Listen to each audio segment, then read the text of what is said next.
Oh, man. Double tap the screen, shut it live out. What we doing tonight, chat? What we doing tonight, chat? Double tap the screen, shut it live out. What we doing tonight, chat? They say Alex Jones is ready to turn on Trump over the Epstein files. We got Maxwell making demands, and we got the New York shooter manifesto. Double tap the screen, shut it live out, man. Call your auntie, uncle, and your cousin. Tell them plug live, and he running his mouth, man. I don't care if you far left, far right, liberal, conservative, leftist, Marxist, or straight up and down the middle. Get your ass in here, man. We finna talk about it. We got Maxwell saying that she don't want to talk unless she get immunity. She don't want to talk until her Supreme Court case is over with. We got Trump sticking his foot in the mouth saying, oh, you know that girl that unalived herself? Yeah, Epstein got her from my spot, man, and I knew about it. It pissed me off about it a little bit here and a little bit there. Man, double tap the screen, shut it live out. We in for an action-packed episode, man. Where that baby go there?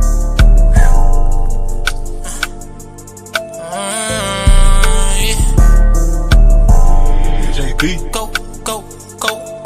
I told that bitch don't get in my car if it don't come with no neck. I told my niggas I don't like the beef cause that don't come with no check. I told my niggas to mark my word, I guarantee that I'm next. I got the arms of a bodybuilder from the way that I flex. Might just hit the strip just to go blow me a check. They know what the fuck I'm on. They say that they got some of the best gas, they call it Southern Joy. Chain on chain and ice on ice like Adam Sandler, I'm Waterboy. I know I'm all in the head. Bad bitch laying in my bed. Wait till I give her a spread.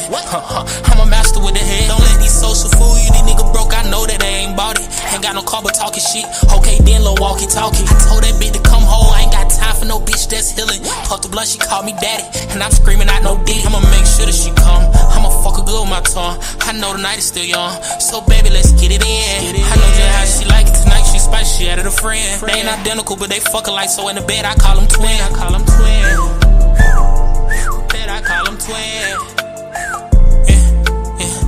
Bitch and shoot a shoot. 1 + 1 that equal 2. What you tryna do? Go back for back, check a swoop. Either way it go, I'm on. Either way it go, I'm gone. Brody them just got like 100 on and they tryna get them gone. What you call it, jet wet? What's the name? And he put it in his song. Brody them got the purest product, it's pink, you know this shit is strong. No diddy. I'm the type of nigga that turn my bitch up in each city. Brody cut out, we celebrating, we hit the gritty. I'm feeling like a baby, I'm tryna get that milk up out them titties. It's no question who young and the latest. If you want your bitch, then when she talking, hear her. If I want the bitch, I'm going Pittsburgh, still her. I keep some on the side, I don't have trust in just the main bitch. Suck me up while I'm driving like damn, I'll die by this lane switch. She a different type of freak, so we ain't never gotta tussle. Throw it back like Miss London, and sum me up like be hustle. Yeah, she my little porn star. Oh, man. Double tap the screen, shut it live out, man. We are about 22 minutes away from plug after dark, man. Who we got in here tonight? Y'all know what time it is. Let me pull it up, man. Y'all see it. Y'all see it, man. That's the shooter, man. That's the shooter. That's Shane in there. Y'all see that M4 in his hand. He laid out. It's nobody around him, man. That's how they found him. I'm assuming that's how they found him, man. Y'all double tap the screen. Y'all shut it live out, man. Y'all seen yesterday, man. I told y'all yesterday that they was gonna have a manifesto or something. I was like, where the manifesto is? I was like, it'll come out tomorrow. Now they not calling it a manifesto, chat. They calling it a suicide note. They saying he left a 3-page note basically coming at the NFL about CTE, the brain injuries and everything. And I'm calling bullshit, chat. Now, am I here to say that this is not why this man went up in there? No. But a 3-page note about CTE. This man drives cross-country, jump double parks in Manhattan out of black BMW, walking in the damn building with the M4, shoots a woman, goes to the elevator, lets a woman get on. They say that it was a corporate office, so he couldn't even push the button in the elevator. The elevator was already going up. So he just gets off on whatever floor, GTA style, and unloads until he runs across an off-duty officer. Takes the off-duty officer's life and then turns the weapon on himself. Now we got a 3-page letter. Do they got the whole letter out, chat? I don't know, but here goes the article.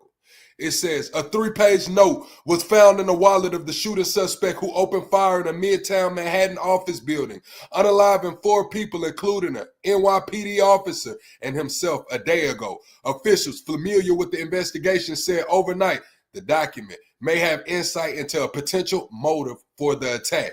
Law enforcement has identified the gunman in Monday's Park Avenue shooting as 27-year-old Shane Tamara of Las Vegas. At a press conference late that night, they said they had a documented mental health history. According to officials familiar with the investigation, in the note found at the scene, Tamara voiced an anger that his mental illness may be linked to his having played football in his youth.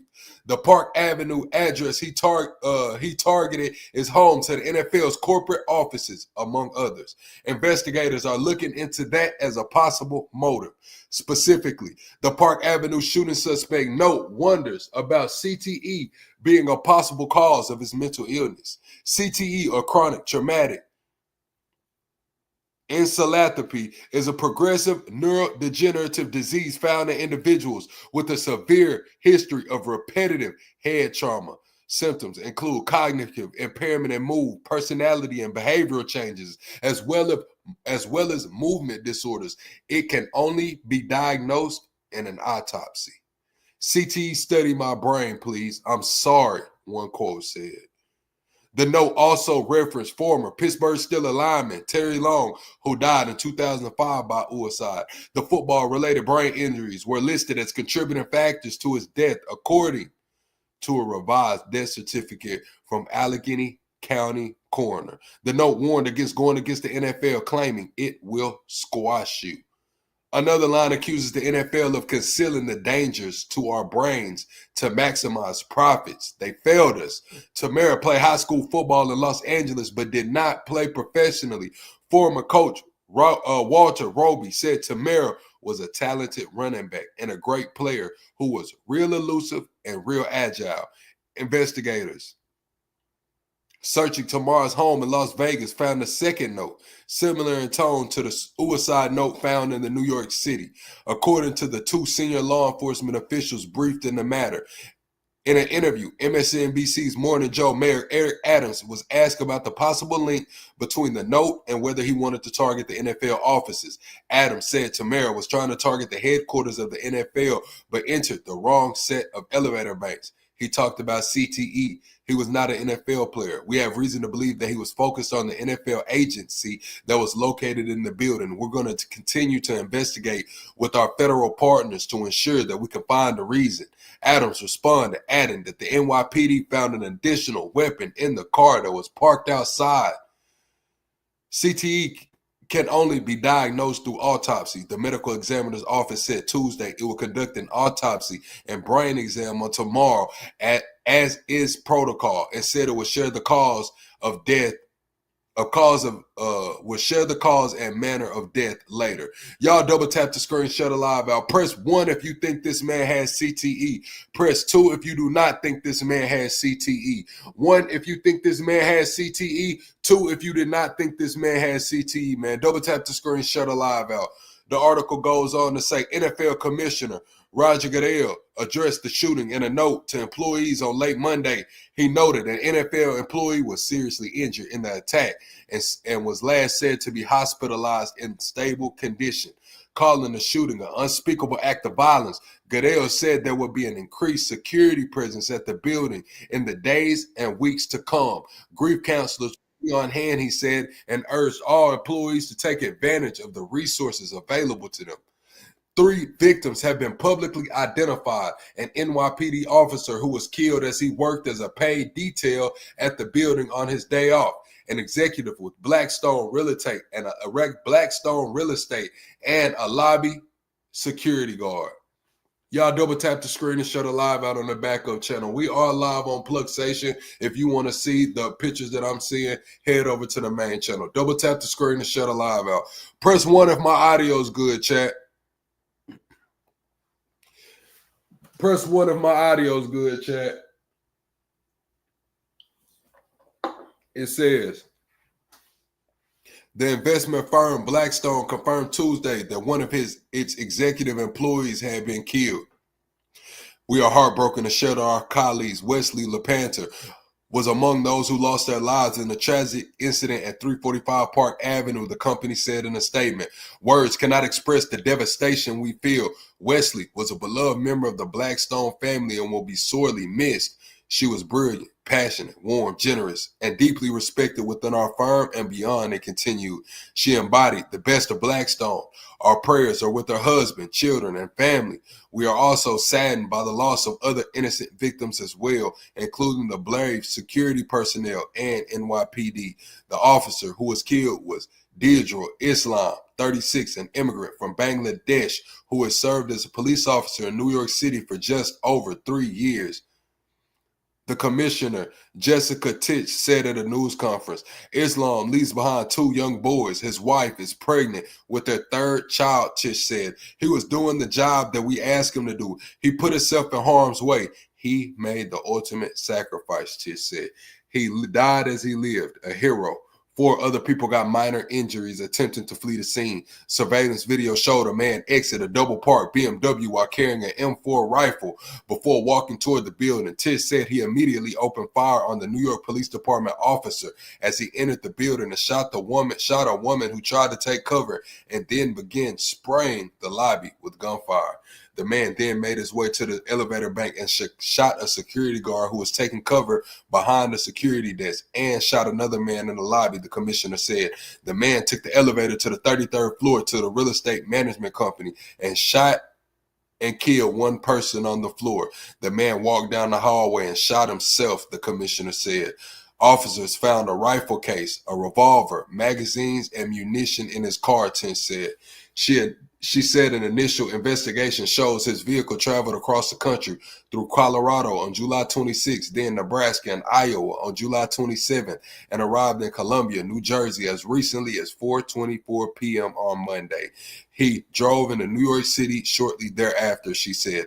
No one answered the door at the address listed for tomorrow in Las Vegas.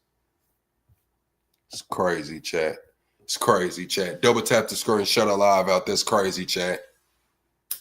He's blaming CTE. They said he has a 3-page letter blaming the NFL. They say he referenced Terry Long's case. CTE cannot be identified until an autopsy is performed. So he is giving his body to science. He is giving his body to science, saying that they're saying that it is standard that they test for that upon death. So I'm gonna get into it, chat. I'm gonna get into the other pictures. Hold on, there are more pictures.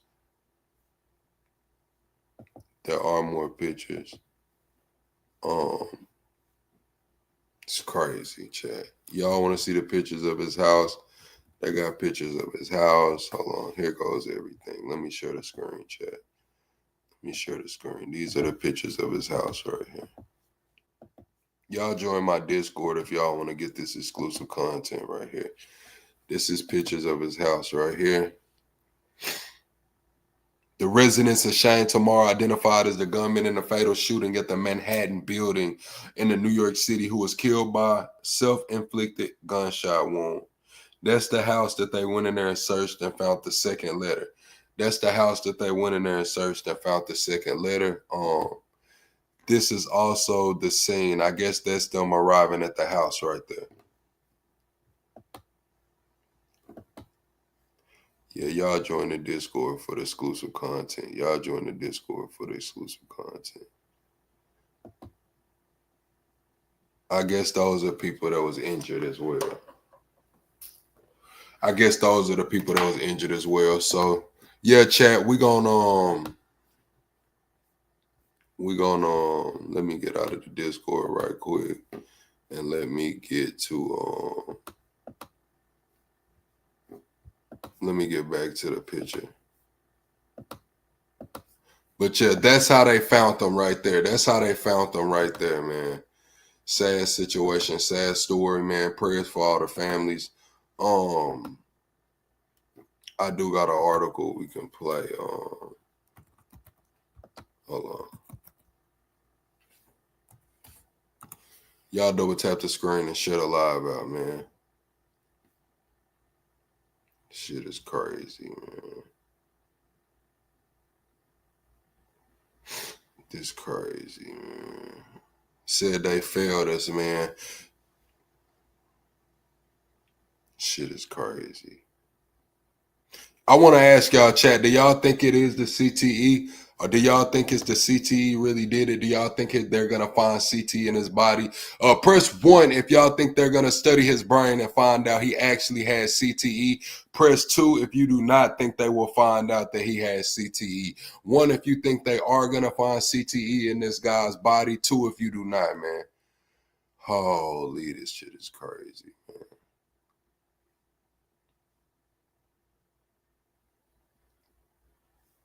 They saying that he was possibly, they saying that shit is crazy, man. This shit is crazy, man.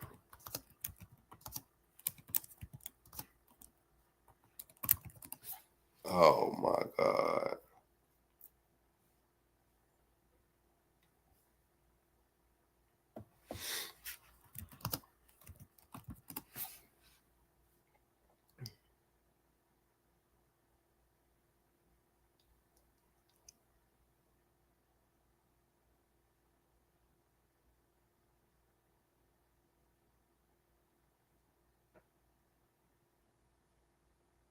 Y'all double tap the screen, shut a live out, man.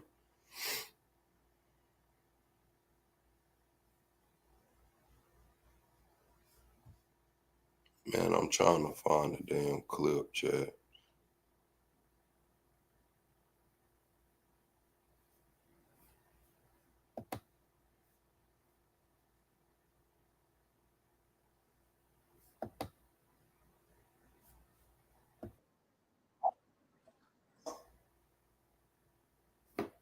All right, chat. Double tap the screen, shut a live out, man. I'm trying to find the all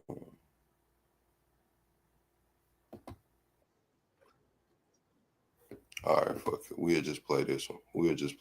Chat. My bad, chat. I didn't have my shit together. I didn't have the damn clips loaded. Able still to avoid questions about Jeffrey Epstein, this time while he visits Scotland. Like that one of those handfuls Capitol Hill, because they figure by the time they come back in September, everybody will have moved on from this, right? Yeah. I think they're wrong. I don't think this feels like and just looks like that one of those handful of conspiracies. Again, you go to JFK or whomever, that's just going to hang around. This right? is a line in the sand. Yeah. This one's Yeah. a line in the sand. Yeah. Because this is one where there's a lot of stuff about, when we thought Trump was going to come in and a lot of things are going to be resolved. Yeah. We're going to drain the swamp. We're going to figure everything out. And when you have this one hardcore line in the sand that everybody had been talking about forever, and then they're trying to gaslight you on that. So Joe Rogan talking there to a former CIA officer, but the case that the president is trying to make is just not working, saying it's a hoax perpetrated by the Democrats. We remind people that Jeffrey Epstein was arrested on federal sex trafficking charges in the summer of 2019 when President Trump was in office in his first term. Jeffrey Epstein died in prison short time after that, also while President Trump was in office. So just a reminder of some core facts of this story. Right, and Jonathan Lemire, again, the bigger. Y'all hear Joe Rogan. He said it's a line in the sand. It's a hard line in the sand. Joe Rogan is saying this, man. If Trump don't get this shit together with this Epstein shit, man, then we can't support him, man. It's a hard line in the sand. That's what he's saying. Let me show y'all. Trump came out today. Trump came out today on this Maxwell shit, man.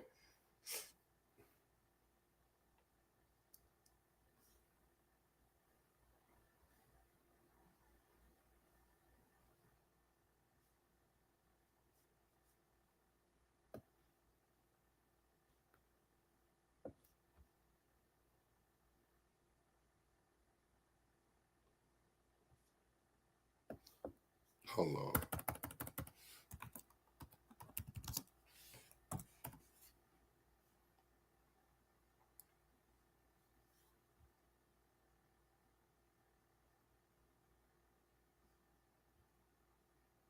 Here you go. We have some breaking news into CNN. Jeffrey Epstein accomplice and convicted sex trafficker Ghislaine Maxwell is offering to testify before Congress, but her lawyers say she has a list of demands before she talks to them. CNN's Elena Treen is with us now. Quite the list. So this is what I was telling y'all about the demands she wants. She wants immunity. She wants to be able to hold off on testifying before Congress until after her Supreme Court shit is set up. Y'all heard Trump come out today and say, what's the girl's name? Somebody dropped the girl name that unalived herself earlier this year. The girl that unalived herself in Australia, the one who had tweeted out like 5 years ago, I am not suicidal. Yeah, that girl. They saying that she only worked at Mar-a-Lago for 3 weeks before Ghislaine came and poached her for the Epstein Island. So this story is steadily unfolding every day. And they're saying Trump put his foot in his mouth today while he was talking and let out that information, man, that girl was poached from Mar-a-Lago's spot. Of demands here, Elena. Yeah, and I would put it this way, too. I mean, remember, the House Oversight Chairman, James Comer, had subpoenaed her to testify. And what we're getting now from her lawyers, this is what they had sent to the Oversight Committee. They essentially said that initially that they had decided to invoke her Fifth Amendment rights, of course, saying that she wouldn't want to comply or answer their questions. But then they changed their minds, they said, and are now saying that she will accept this subpoena, comply with the subpoena on many different conditions. I'm just going to walk through some of those for you, Brianna. So one of Hey, y'all, double tap the screen, shut a live out. We are doing an active giveaway tonight to whoever we're gonna pick somebody that goes to the backup channel. Y'all see Debate Nation up there? We are live on the backup channel, Debate Nation as well with 2 N's. Y'all come over to Debate Nation. Let me know that you in there, and I got something for you, man. Might be a Maya wrench, might be a shout out, might be a Zai bag, man. Y'all let me know. We trying to get the backup channel to 1K. We currently at about 780 subscribers, man. Let's get the backup channel to 1K. Of them is a grant of formal immunity. I think that's, of course, the top line here, that what they're really looking for in exchange for any sort of transparency or answers from Epstein's accomplice. They also had that the interview can't happen at the correctional facility where she's currently serving out her sentence.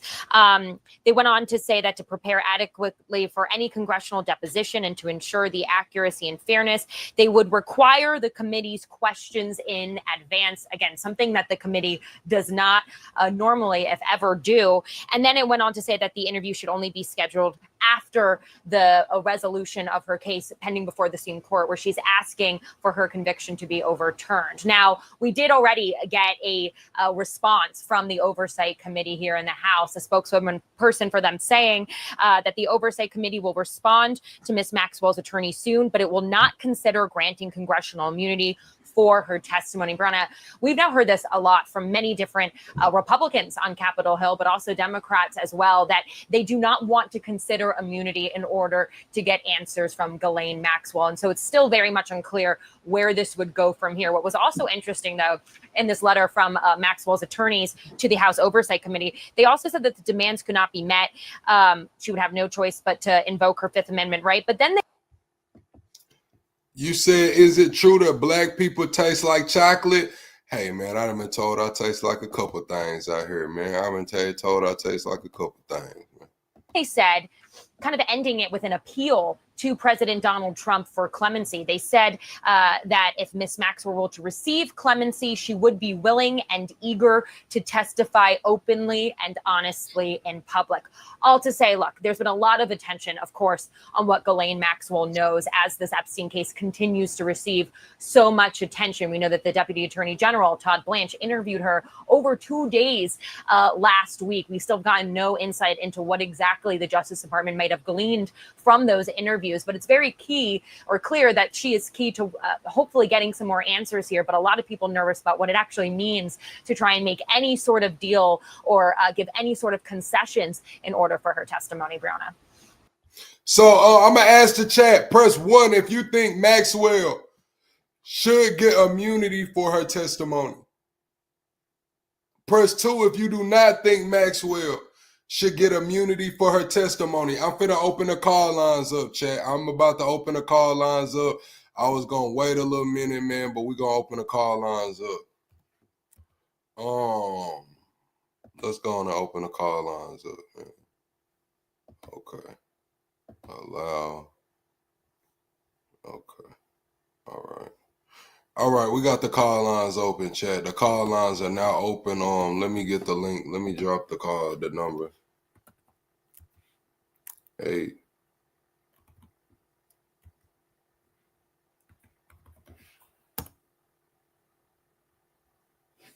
All right, that's the call line right there. Anybody want to call in? Somebody on the backup, drop the call line on the backup channel. Somebody over here drop the call number 512-843-1334, and I'm gonna pin it so you guys can call in as well. Call lines are now open. Yeah, and indicted for perjury in the past. We should note as well. Right. Elena Train, thank you so much for the very latest there. We're joined by Ankush Kardori, a former federal prosecutor. Okay, first, let's start with that last bit of what Maxwell's lawyer is talking about. What issues of at least perceived funny business does this raise when you have Maxwell's lawyer talking about how, she'll testify fully if there's clemency, as the president is not ruling out pardoning her? Yeah, well, it looks like her lawyer is proceeding somewhat strategically and trying to facilitate a pardon. What's I up, have Michael? to say to the folks in Congress who helped to create this is what happens when you give a criminal and all-around garbage human being leverage over you. They start creating lists of demands that make you look foolish if you accede to them. They should never have gone down this path. The Justice Department should not be working with her. She has no credibility. She's in prison for 20 years on heinous charges, and she has a whole host of incentives to lie or shade the truth. If I were still in government, I would not trust this woman, and I would not touch her with a 10-foot pole. Okay, so let's talk about that, because a lot of that seems to be missing sometimes from the conversation. There are a lot of details in this case, right? It is complicated, but there is no Jeffrey Epstein operation without Ghislaine Maxwell not just normalizing the situation for the girls who were victimized, but recruiting them as well. So you call her a garbage human being. Why? Because what she did was heinous and awful, and she traumatized many young women, and they're going to live with that trauma for the rest of their lives. And one of the particularly offensive elements of the Justice Department entertaining this, Republicans in Congress entertaining this, is that she has victims, and those victims have to watch all of this unfold and have to watch them pretending like this woman has some credibility and potentially some information that may be valuable, despite. How are we gonna know if she tells everything, Drew? Double tap the screen, shut her live out, man. Welcome to the greatest damn show on YouTube, man. If this is your first time in my live stream, press 1, man. We finna get ready to do some damn giveaways tonight. I've been itching to get this shit away, man. We finna do some giveaways tonight. Double tap the screen, shut her live out, man. Call your auntie, uncle, and your cousin, tell them plug live and he running his mouth. How do we know Maxwell gonna tell the whole truth and nothing but the truth, man? She might get up there and say whoever for whatever. She wants immunity. She wants to hold out to see if the Supreme Court's gonna take her case. She wants this and wants that, man, straight up. She didn't Trump's personal attorney go down there and talk to her for 9 hours already. We got Democratic senators asking for the transcripts. We know that's not going to happen. Like I said, man, you are now tuned in to the voice of the politically homeless, man. I don't play that right ball, that left ball, man. I don't play that shit, man. We call out both sides for the good, the bad, and the ugly. And right now, Maxwell got the damn cards in her hands, man. The world is waiting on what the hell she going to say, and nobody knows, man. Michael, welcome in. Hope you subscribe. Kendall, welcome in. Hope you subscribe, man. I don't think she will tell the truth, but I want to know, chat. Yes in the chat if she deserves full immunity for a testimony. No in the chat if she does not deserve full immunity for a testimony.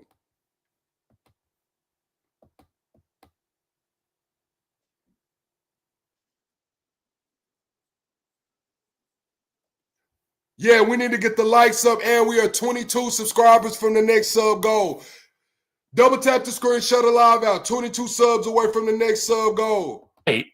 all appearances, and despite the fact that she has never once cooperated with the government up until this time. She was charged with 2 different counts of perjury that fortunately for her were dropped after a sex trafficking conviction, and she contested her guilt at the trial. The government had to go to trial to prove it. She had victims of her own who are testifying there too. So the fact that her victims are being put through this now sort of re-emerging trauma on a daily basis is good enough reason to stop this in its tracks immediately. So one of these stipulations that she's making is she's been subpoenaed by Congress and that she would, one of the stipulations for testimony is that it would be only after the resolution of her Supreme Court petition and her forthcoming habeas petition. Let's be clear about what she's asking the Supreme Court to do. She's asking them to see it the way she wants to see it, which is that she believes she should be protected by that very controversial deal that Jeffrey Epstein brokered in 2008. How do you think the Supreme Court is going to see it? Well, I hope that they turn that effort away. This has been resolved previously by the lower courts, and she is really not an appealing figure to bend over and to provide any sort of accommodations to. It is quite striking how she has gone within a matter of weeks to being basically a pariah, and rightly so, to someone that the Justice Department and Republicans in Congress are treating like a potentially credible source of information. I am not surprised at all that she's come up with a long list of demands and that her lawyer has supplemented them. Honestly, her lawyer is probably doing the right thing, but trying to exploit the vulnerabilities of both the president and Republicans in Congress, which are vulnerabilities that are entirely political and largely, if not entirely, self-inflicted by this administration. Yeah, it is sort of a page we saw out of Epstein's book, which was when he was guilty of something, he would come up with all of the things he wanted. Chris, call in, Chris. Chris says keep the list sealed. Press 1 if you think we should keep the list sealed. Press 2 if you think we should bust that thing wide open. No Diddy, no Epstein, no Drewski. 1 if we should keep the list sealed. 2 if they need to bust that thing wide open, man. Double tap the screen, shut a live out, man. You are now rocking with Plug, the voice of the politically homeless, man. And this is. Let's see what the chat's saying about that, Chris. Let's see what the chat's saying about that, Chris. Chris says keep the list sealed, man. 1's in the chat for the sealed list. 2's in the chat for opening the list up. Okay, we got a 2 on the backup, man. Double tap the screen and shut a live out. Wanted, reject certain pleas and try to make sure that he had the upper hand. Ankush Kardori, it's great to speak with you. Thank you so much. Thank you. Boris? Now, if Maxwell testifies before Congress, it would be in front of the House Oversight Committee, whom we just noted. The Republican chairman, James Comer, has subpoenaed her to appear. Let's discuss with a member of the Oversight Committee. Virginia Democratic Congressman Suhas Subramanian joins us now. Congressman, thanks so much for being here in person with us. On these. What's going on, Walter? Where you calling from? I'm calling from Texas. Okay, Walter from Texas. Chat, press 1 if you can hear Walter. Okay, press 1, chat, if you can hear Walter. What's going on, Walter? How you feeling about tonight's topics? It is interesting. Okay, so let's get your takes. We talking about Shane, the Manhattan Mayhem shooter. We're also talking about Maxwell and her list of demands, and we're also talking about Trump letting it slip out that the girl that unalived herself earlier this year was poached from his Mar-a-Lago spa by Ghislaine Maxwell. So those are tonight's topics.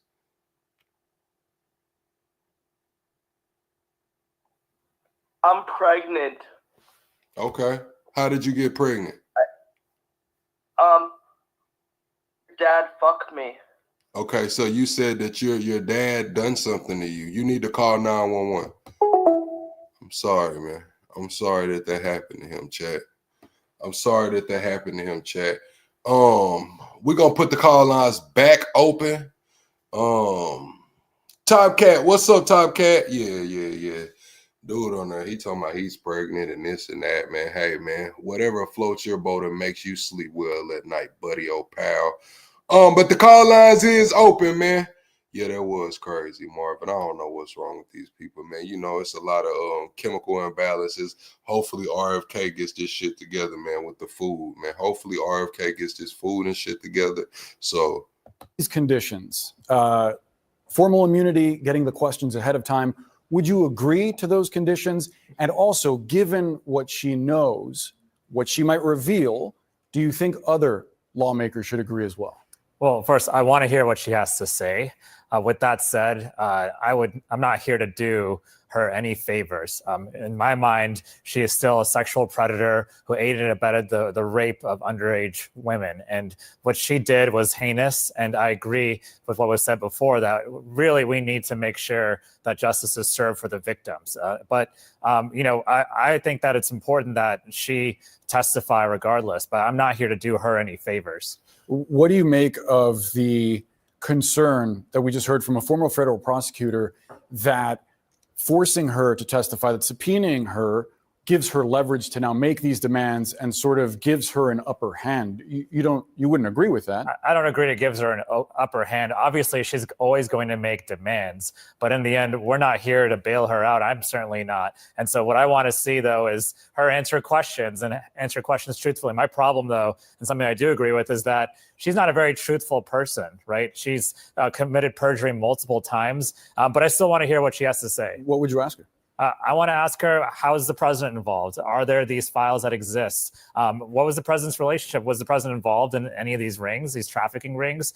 Who else was involved? Are there flight records? And if so, who's on them? I want to know everything about what's going on because this president, this administration campaigned on this last year, right? On the transparency of the whole thing. And now we're getting silence. And okay. What it do, Puzzles? Welcome in, Puzzles. Y'all drop some flames in the chat for Puzzles stepping in the club, man. We finna turn this bitch to Magic City, man. Double tap the screen, shut a live out, man. Puzzles, this one for you, my boy.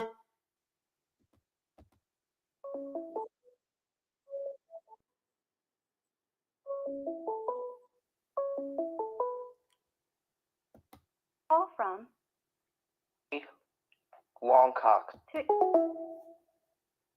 Can't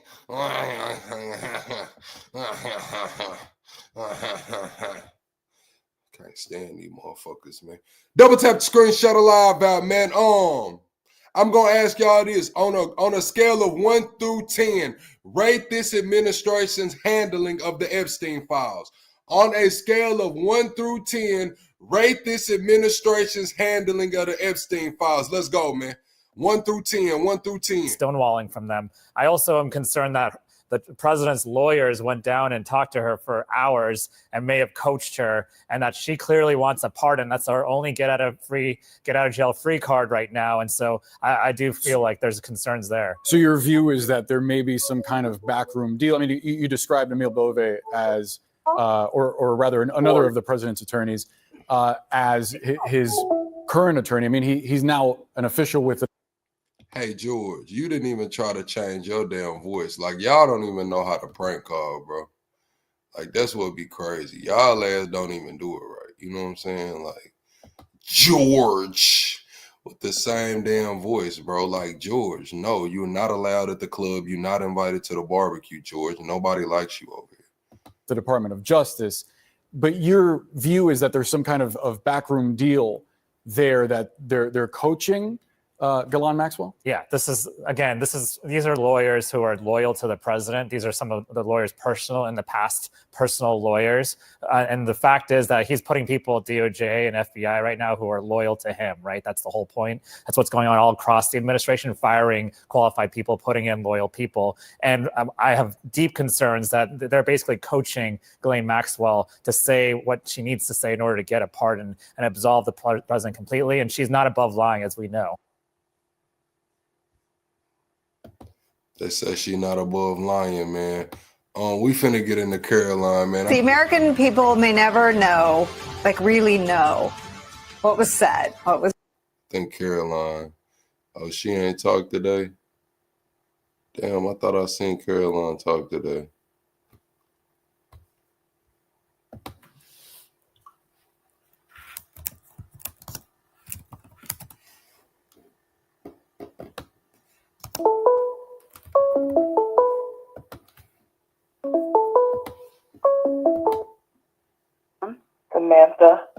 Hutchins.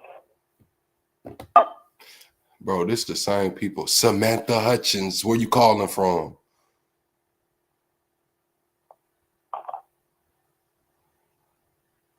Philadelphia, sir. All right.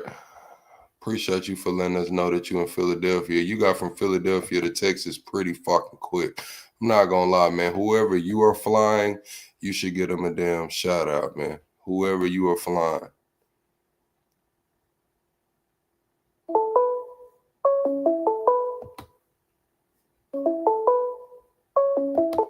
Call from OJ.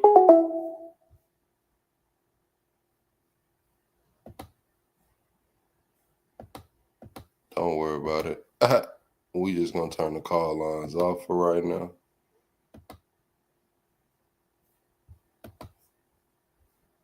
How about that? We just turn them motherfuckers off for right now.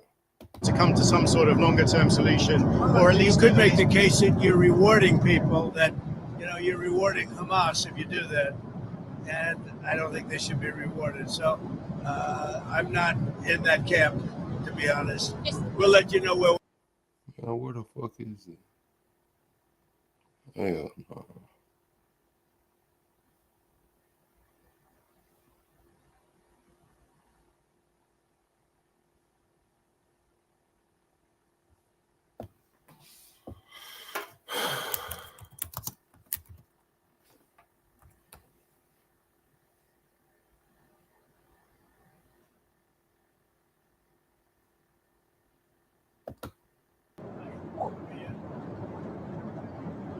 Hello, everybody. I hope you had a good time in beautiful Scotland.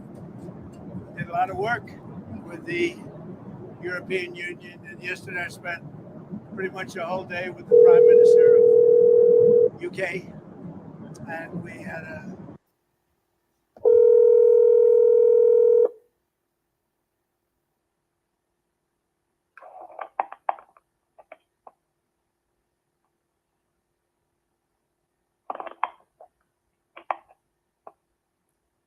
Hello? Bro, they really ain't got nothing but time on their hands, bro. They really don't have nothing but time on their hands. a lot of good discussions. Although I see something came up today which is interesting. So go ahead. Hello. Hi, Mr. President. Can we ask Oh, about shit. how these on Gaza security?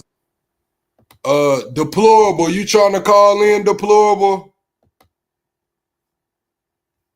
What your number start with, Deplorable? Deplorable, what your number start with? What's the first number, Deplorable? You gotta let me know, because these people gonna keep calling, Deplorable. Let me know what it start with.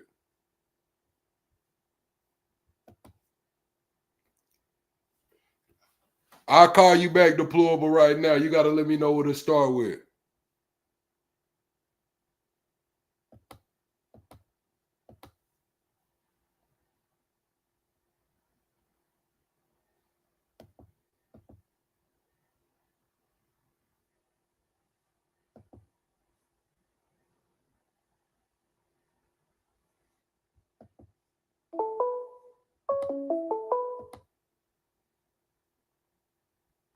Jared. What's going on, Carlos? What's your name? Where you calling from? Oh, my name's Jared, and I'm from Texas, Houston. Oh, what's going on, Houston? How you feeling about tonight's topics? Man, the last freaking 3 weeks on this topic has been wild as shit. It's like I'm more confused now than I was in January. Yeah, but we still don't have anything to pin on nobody, especially if she ain't even, been to talk to Congress yet. You know what I'm saying? Right. Like you can make all the accusations you want. You can do this and that. They've been trying it for 10 years on this man. And every one of them, it's like boy who cried wolf. Wolf, wolf, wolf, never a wolf. Then finally a wolf comes, no one believes your ass. Correct. So do you think it has something to do with with Andrew? Do you think it got something to do with Prince Drew since he settled their case? Do you think that I think it's got something to do with that whole leftist party, partner. Anyone who thinks on that side, no matter where you are in the world, all these lefty thinking people, I mean, it's LGBTQ. They be taking kids to pride parades and helping them transition in school systems without telling their parents and all kinds of shit. And if we have one Republican that's possibly a pedo, Trump, remember before 2016, he was a Democrat. No, you are correct. You are correct. But I will say that I think it's a uni-party thing. I'm not going to lie. I think it's both sides up and through. I think it's politicians. I think it connects to Hollywood. I think because you got to understand that, not you, but just like as a society, we have to understand that when we're talking about this level of money, this level of government and things of those sorts, that it's not that big of a net. It's not that many players involved. Like when you think about 8 billion people on Earth, 1,000 people is not a lot. It's probably 1,000 people that are really in deep into these, I'll say 3 to 4 different groups of pedo rings in America. When you got the Hollywood, you got the politicians, you got the dark web, and then you got the actual, HT, the border type of human trafficking. You know what I'm saying? So I feel like all 4 are connected, but I feel like there's maybe 1,000 big players involved. Out of 8 billion people, there's probably 1,000 players. So I don't think it's as big as people realize. Now, are there millions of people probably that do bad things, or hundreds of thousands of people that put kids in bad positions to make money or whatever? Yes. But calling the shots, the real money men, the real players, it's probably only about 1,000 people. Right, but trying to attribute it like it's all MAGA and all this, like they're doing, like all these MAGA players just came into all this because we got tired of the bullshit. You know what I'm saying? Correct. I think, because you got to think, Bush. That is me. I'm Weird Texas Deplorable. That's me. Right. Weird Texas Deplorable. Right. Bush started it, right? Bush put the charges on him, right? What's my name? My name's Jared. Jarid. Oh, I don't know who you talking. You talking to somebody in the chat? I don't know. 2 people are talking to me, but someone's asking about deplorable or something in the background. But that's me. I'm Weird Texas Deplorable veteran. Nah, there must be an echo or something because nobody else is here but me and you. Okay. Yeah, that got to be an echo or something from, like, maybe you got it playing in your background and it's playing behind or something. But yeah, now I'm not like, I voted MAGA and all that, bro, but it ain't because I'm like some crazed motherfucker and all this shit. You know what I'm saying? Sorry about my language, but nah, you good. It's just like I got tired of the shit. I got tired of the shit, left and right. Tired of it. That's why I am where I am right now as a centrist. Like, don't get me wrong. I feel like the right has a lot of good things going on, but we did just roll back 50 years of 50 years of DEI and civil rights and shit. No matter how you feel about it, shit, it is what it is. We rolled this shit back 50 years. Okay. And with the left, like you spoke on before, when it comes to the children and it comes to pushing certain agendas and it comes to not being transparent with children. I had a debate the other day with the girl, and her argument was that most violence happens to children inside of the home. So that is basis for the schools to not tell the parents things of those sorts. And I was just like, I wasn't with it. I mean, I get the logic. We can say that, but hell no. I don't. But you can't. But I mean, the dangerous stuff about this though is, there's parents out there that need to be protected from their children. But when you do things like this, then it's putting a blanket over all parents like that. You know what I'm saying? No, when I say, I'm talking to the chat, positive. When I say the right has good things going on, what I'm saying is the right understands the way the world is moving for us, social media, for us being out there on the internet. You seen what Obama told his people, y'all got to get it together, get out that fetal position. When I talk about the right is actually taking a stance on something, and they moving real fast. When we talking about the border being closed up, that shit's closed up, whether you agree with how they're handling it or not. They're handling the shit. Let's be real here. Whether you agree with the way hold on, I'm talking to the chat, not you. My bad, caller. Cool. Whether y'all agree with the way they're handling this shit or not, it's getting handled. Now, when we talk about things such as the big beautiful bill, when we talk about 17 million you losing Medicaid, of course, yeah, I'm not with that. You know, that's why I'm a centrist. That's why I call myself the voice of the politically homeless, because there's no way I could get in bed with 17 million people losing Medicare. There's no way I could get in bed with kids going to school and being force fed some LGBTQ shit and not being able to be talked about it at home. Like there's just no way I could get in bed with either one of those right now. Yes, but I do agree that like there are quite a bit though that are abusing Medicare and shit like that. I don't think all 17 million. No, they're not. I'm not. 17 million are at risk of losing it, Chad. If y'all want to say 17 million are at risk. Does that mean 17 million will lose it? No, maybe more, but 17 million are at risk. Let's put it that way.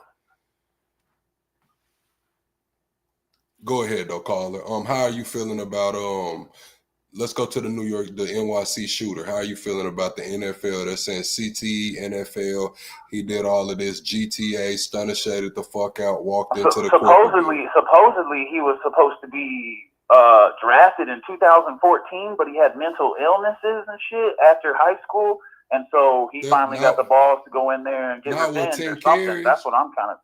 Not with 10 carries. He wasn't gonna get drafted. No fucking word. With 10 carries. Yeah. No. He wasn't going nowhere. I mean, he was at a big but school. I still don't know enough yet, though. You know, I mean, it just happened yesterday, so we got. But I mean, let's hope it don't happen like Vegas shooter, where we still don't know a fucking thing about it. Oh yeah, the Vegas shooter. I was asking the chat last night. Do you think it's connected to the Vegas shooter? Do we think it's connected to the New Orleans guy running people over? Then we still got the Luigi. You know, it's been a lot going on this year when it comes to those kind of things. Yeah, it's gonna be. It could be some kind of MLK Ultra shit or something, but like, man, where was I at? But the Vegas. I mean, what kind of conservative is gonna go to a country concert and shoot it up in Vegas? That's a red flag right there for me. I mean, you know, conservative people love country and all that kind of stuff, and they're voting the same way. Why would you go shoot up your own people like that? They tried to say it was for, wasn't that the one you talking about, the one where they the largest massacre ever? Or you talking about where he's up in shooting them with all them weapons up in the hotel room and shit. Yeah, I think he did that at a country concert. They're trying to say he did that, but for maximum damage. Just to get bodies. Yeah, just to get bodies. Just to have a name and shit. Yeah. But you know how the world is, they wild. I mean, it's hard to catch people's motives now, bro. Everybody's got mental illness and shit. That's why I agree with the opening up the insane asylums again and shit. Put them motherfuckers in there, bro. Yeah, man. But you know, they got shit like Act 3 now. You know what I'm saying? I was in jail and I seen a couple people come in jail on that Act 3. And you really can't get out of jail till you get signed off by the doctor and I think like 2 other people. Yeah. I get it, man. It's hard. It's hard to appease everybody. You know what I'm saying? Because there's also them loopholes and everything, and there's people that are innocent and everything, but get fucked all the time, man. I know, bro. But I mean, right. Finally, I mean, at least somebody has a motive to do something and try to fix shit. So that's why everybody voted for this. You know what I'm saying? Because I mean, either if you went Rhino Republican or liberal, it's gonna be the same shit. It's gonna be the same shit. No, correct. They're talking about the economy, all tariffs and all this shit. It's like at least we trying something. And for people to think that 60 years of shit getting fucked up since these hippies in the 60s started fucking shit up is gonna get fixed overnight. That's wild. What I'm scared of is this. I'm scared that Trump's pressing Powell to drop rates right now. Powell's trying to, say he's looking at the data, not trying to do anything. But my deal is that Powell's out next May. And if Powell remains stubborn, like Trump called him a stubborn as whatever, whoever Trump puts in is going to cut that shit till as much as Trump wants it cut. And I think this is going to be really scary for the future. I agree, man. I agree. It's I just, think, you know, man. yeah, I think where rates are right now, of course, they do need to come down. But I think when Trump puts whoever he puts in there, I think it's going to be shit. He going to move the market. It's going to be Trump moving the market. Trump's going to control rates. It's going to get better. But you also you got to remember, too, there's people on the inside trying to destroy it every day, man. You don't even know where the snakes are at. You don't even snake is anywhere. You always got these Marxist people with this ideology to destroy this country from within, so we'll be on our knees and subservient to them forever. You know what I'm saying? Right. Okay, the call. I got some chat going on in the on the backup channel, you guys. I just wanted to call in No, and this let is them what trolls that I were got calling you and No, they got a doing question that for you. you know, that bullshit, bro. And I was gonna give you a real call. That's all. I appreciate you. They got a question for you. They said, if you voted for Trump, we brought chaos. Now, if you voted for Kamala, you would have had time to prepare for the chaos. How do you feel about that statement? You voted for Kamala, it was going to be more white people are evil, this and that, and fucking all that bullshit. I'm sorry, but I mean, I'm white, dude. And I mean, it's not fair to be like putting everybody in one fucking category because there are some shitty people in the world like that. That's just like calling all black people a hard R or something like that. You know what I'm saying? Okay. I get it. I get But I mean, where you're trying to go with it. Like we the original Americans up in here, blacks, whites, and Native Americans. We the originals, and everybody else up in here is these trying to say that we're all on stolen land and all this shit. Nah, bro, we the Americans. We the real ones. Black, white, and Native Americans. We the real shit. Everybody else is coming in here trying to change the fabric of our shit. They said you mean brown. Okay, man. I appreciate you though, Jared, man. I know you subscribe to the channel. I hope you call back in. I'm open the call lines back up, man. I appreciate you though for having that convo with me. Yes, sir. Have a good night. All right, you as well. Later. All right, chat. We're gonna open the call lines back up. I appreciate Jared for calling in. Hopefully the trolls is gone by now. You said, where is it getting better? It's getting worse. Y'all double tap the screen, shout a live out, man. We are 25 subscribers away from the next sub goal. We need 30 more likes in here, man. Let's get the likes up right quick. Double tap the screen. Hey, I know you on your phone. I know you got your phone in your hand laying down. It's just a double tap, man. I'm looking at you. Call from Austin. What's going on, Austin? Where you calling from? Roy. All right, now, Austin, how you feeling about tonight's topics? Oh, I'm feeling pretty good. How about you? Man, I'm feeling all right, man. Tonight's topics are the NYC shooter, Trump and the Epstein files going either way, and Maxwell making her demands to testify for the Congress. Yeah. What do you want to talk about, man? I just want to know what's your thoughts on it. We can start with the Maxwell making her list of demands. Do you think Maxwell should get full immunity for her testimony in front of Congress? No, I don't think she should get full immunity. I think she should be prosecuted just manner as and would have. Okay. What about the Trump coming out today and saying and kind of letting it slip out that the lady that unalived herself early this year in Australia was poached from his spot in Mar-a-Lago? Maxwell came and got her from his spot. Man, I feel like a lot of that those are blurred lines. Like there's a lot of back and forth of that stuff. Okay. Do I believe everything she's saying? No. Do I believe some of the stuff she's saying? Yes. All right. Do I think Trump's off the Epstein list? No. I think he's probably been on and off that plane with Epstein. Okay. What about the New York City attack? How you feeling about that? Is that attack on our Second Amendment, or do you think this guy really had a problem with the NFL? I didn't hear about the NFL stuff. You mind informing me on that? I didn't hear anything about that. Yeah, man. Yesterday, a guy drove from Las Vegas to New York, 3-day trip. He double parked his BMW, walked into a building downtown Manhattan that housed the NFL headquarters, and he unalived 5 people. One of them was an off-duty cop before turning the gun on himself. I did see all that unaliving of the cop and unaliving of himself. Funny thing about the NFL stuff, I didn't know that was all connected. Well, they said that they found a suicide note on him, a 3-page letter, and they said they went to his house and found a similar note. They said that he was blaming his youth football career for getting CTE. He told them once they found his body to test his brain for CTE. That's why you see him shoot himself in the chest when he took his life. He didn't shoot himself in the head. He shot himself in the chest, and in the note, he said he wanted his brain to be studied for CTE. Man, CTE is pretty hard to get. I mean, I've been in and out. I was in the semi-pro league for a while. I played a little bit up in Canadian.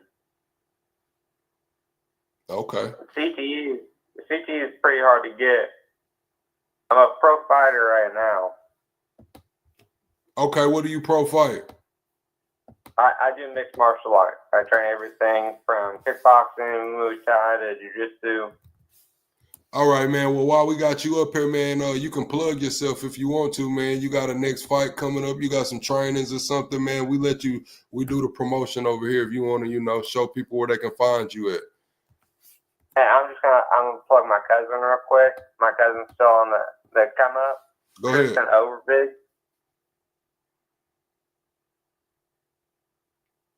That's Overbig. Tristan Overbig. Okay. And he's an up-and-coming fighter. All right, man. Y'all be on the lookout for Tristan Overbig, man. I appreciate your time, caller. I appreciate you too, man. You don't want to have a conversation? Oh, yeah, man. I was just going to open the call lines back up. I kind of asked you all the questions that I had tonight. You got any questions for me? Man, not really. I was just trying to have a conversation with you, man. Oh, man. Nah, I feel you. I appreciate you, man. Yeah, call back in. I'm open the call lines back up. I try to give every caller about 5 minutes. I got you, man. All right. No big deal. All right. Appreciate that, man, for calling in. Yeah, I'm trying to get every caller about 5 minutes to call in, man. Unless it's one of the show regulars, unless it's a regular. Y'all know how we do with the regulars. You said you can't get a CT injury young in high school. He got it like he got it. It happens a lot. Okay. Positive. Call in, positive. You say it will get ugly. I dropped the StreamYard link OG Yosemite. I dropped it in the Discord. Nobody has emailed me for it yet. I dropped it in the Discord. Nobody sent the email for it yet. Hold on. Let's get back to Trump. Starmer has just announced the UK will recognise Palestinian sovereignty in September if Israel does not commit to a ceasefire, ease the suffering in Gaza, and commit to a long-term solution that would deliver the two-state solution in the Middle East. Did you know that was coming? No, we never discussed it. Surprisingly, it was never really discussed. Maybe a little bit at the news conference, but he was sort of discussing it with you. We never did discuss it, and we have no view on that. We're going to get a lot of money to the area so they can get some food. He's going to also. I think the European Union is going to put up money too for food, and hopefully it's going to be properly distributed, and it will be. I think it will be. We have some pretty good response on people for the distribution of the food. We want to take it one thing at a time. They need food, and they need people to be able to get them the food. But to follow up on that, I mean, is there any use at all in pressuring Israel now to come to some sort of longer-term solution? Well, you could make the case that you're rewarding people, that you're rewarding Hamas if you do that, and I don't think they should be rewarded. So I'm not in that camp, to be honest.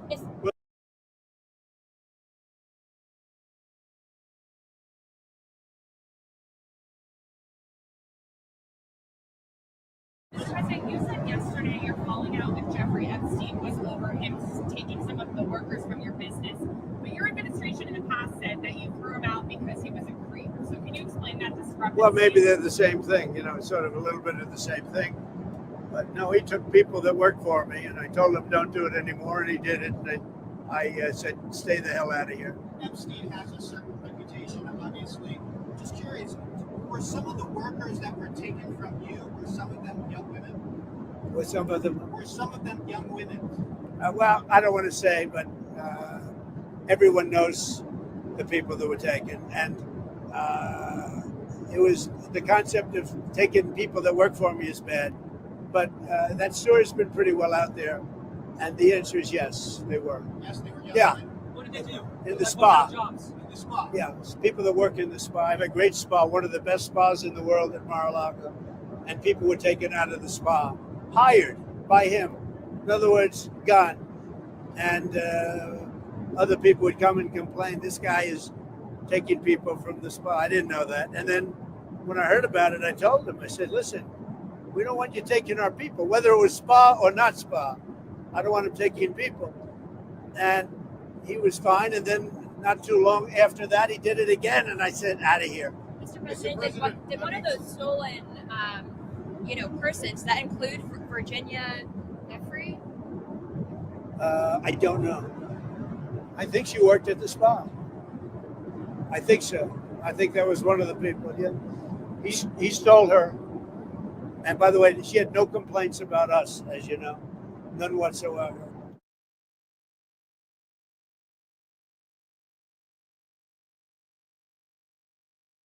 This month. Y'all heard it. She had no complaints. She worked for us. She had no complaints. Yeah, I think that was one of the ones. Same lady that unalived herself this year. Same lady that said 5 years ago that she was not suicidal.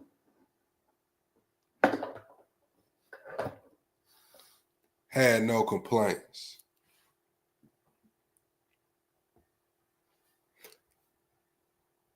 It's crazy, man. Appreciate you for your service. That's crazy, man. Hold on, chat. Month, the Federal Bureau of Investigation released the primary video used in the investigation of the death of convicted sex offender Jeffrey Epstein. Deputy Director of the FBI, Dan Bongino, described that video on Fox and Friends just weeks before its release. There's video that when you look at the video, and we will release, that's what's taken a while on this, we are working on cleaning it up to make sure you have an enhanced, and we're going to give the original so you don't think there were any shenanigans. You're going to see there's no one there but him. There's video clear as day. He's the only person in there and the only person coming out. You can see it. We showed this video to multiple video forensics experts who agreed what the FBI and others have said is simply not true. That video and other evidence led to the conclusion by the government that Epstein's death on August 10th, 2019 was suicide. An analysis in consultation with video forensic experts suggests multiple inconsistencies between statements from. Yeah, for the most part, deplorable. For the most part, I do use the same one every time. Government officials, including Bongino, a report from the Department of Justice's Office of the Inspector General into Epstein's death released in 2023, and the tape itself. These inconsistencies, while not contradicting the conclusion Epstein died by suicide, do introduce questions that the government so far has declined to answer. We'll show you those in a moment. First, let's break this all down. Epstein was held at the Metropolitan Correctional Center in Lower Manhattan, in a unit separate from the general population. Now look at this picture right here, chat. Y'all mean to tell me this big-ass facility, Metropolitan Correctional Facility, the damn federal holding facility, is still using tapes that have to have a minute missing every night? Miss Bundy, we still waiting. You said that it's a minute missing every single night and that you will show us, right? Where is that? Where is that? Look at this building. Do y'all think something like this will have a minute missing of surveillance footage every damn night? Known as the Special Housing Unit, or SHU. The unit has 3 wings, each with 2 levels. Epstein was held in the upstairs L tier of his wing. That tier is accessed by a set of stairs from the central common area. Directly adjacent to those stairs is the officers' station, where on-duty corrections officers spend most of their time. The Inspector General report says several cameras in the unit were streaming a live feed. To accept, press 1. What's going on, Carlos? What's your name? Where you calling from? Hey, I got one question for you, bro. I ain't got all time for all of this shit. I ain't got time for your question. To a remote location in the prison, but no one was watching them. Malfunctioning equipment meant only one camera recorded the general area. That camera captured part of the common area, including the officer's station and a sliver of the staircase leading to Epstein's cell. The footage begins at 7:40 p.m. the night before Epstein's death. You can see staff and inmates moving about, preparing for the nightly lockdown. That's the officer's station in the background. Only 2 employees have been publicly identified. Tova Noel, a corrections officer pulling a double shift that began at 4 p.m., and Michael Thomas, a materials handler who won't arrive until midnight. Epstein is seen for the first and only time on camera at 7:49 p.m. when the Department of Justice said he was escorted to his cell from another wing of the unit. It's important to note here, you don't actually see Epstein ascend the stairwell to his cell block. Remember what Dan Bongino said. There's video clear as day. He's the only person in there and the only person coming out. You can see it. Let's zoom in and play that again in slow motion. Here's the sliver of stairs. Epstein is here with his escort, and they walk off screen.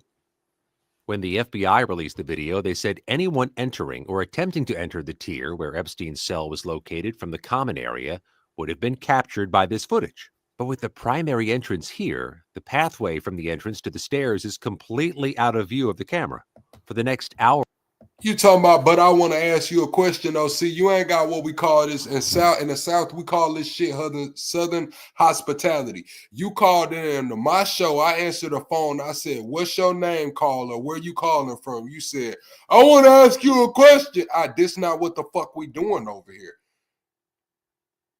I ask the damn questions first, and then I give you an opportunity to ask me some questions. See, you try to come in here and run my shit. That's the problem with you. This shit together, man. Get some Southern hospitality. Know how to conduct a conversation, man. You calling into my shit, trying to tell me how to run it. That's not what's going on. Or so, corrections officers and inmates are seen moving about, preparing for all prisoners to be locked down. At 8:21, another inmate is seen being escorted toward the stairs leading to Epstein's cell area. No movement is detected on the stairs again. By 8:24, all of the inmates appear to have been taken to their cells. Noel told the Inspector General she visited Epstein's cell at about 10 p.m. You can see her head in that direction here, albeit closer to 10:30, but not climb the stairs. The rules require rounds to be made every 30 minutes, but according to the report, this was the only time anyone checked on the inmates that night. There was even a sign printed on orange paper posted on the guard station saying mandatory rounds must be conducted every 30 minutes on Epstein, as per God. Mandatory rounds every 30 minutes on Epstein, as per God. Nobody came from 10:40 to 6:30. Y'all, what? 11:40, 12:40, 1:42, 43, 44, 45, 40. So for a whole fucking shift, nobody went over there. Y'all supposed to be going twice an hour. Nobody went the whole damn shift. Crazy. Odd. This was because of concerns about his risk for suicide. At 10:38 p.m., the report says someone, probably Noel, carries a bundle of bedding or clothing up the stairs. It's a rare instance the video does catch movement on the stairs, but barely. Let's see that zoomed in and in slow motion again.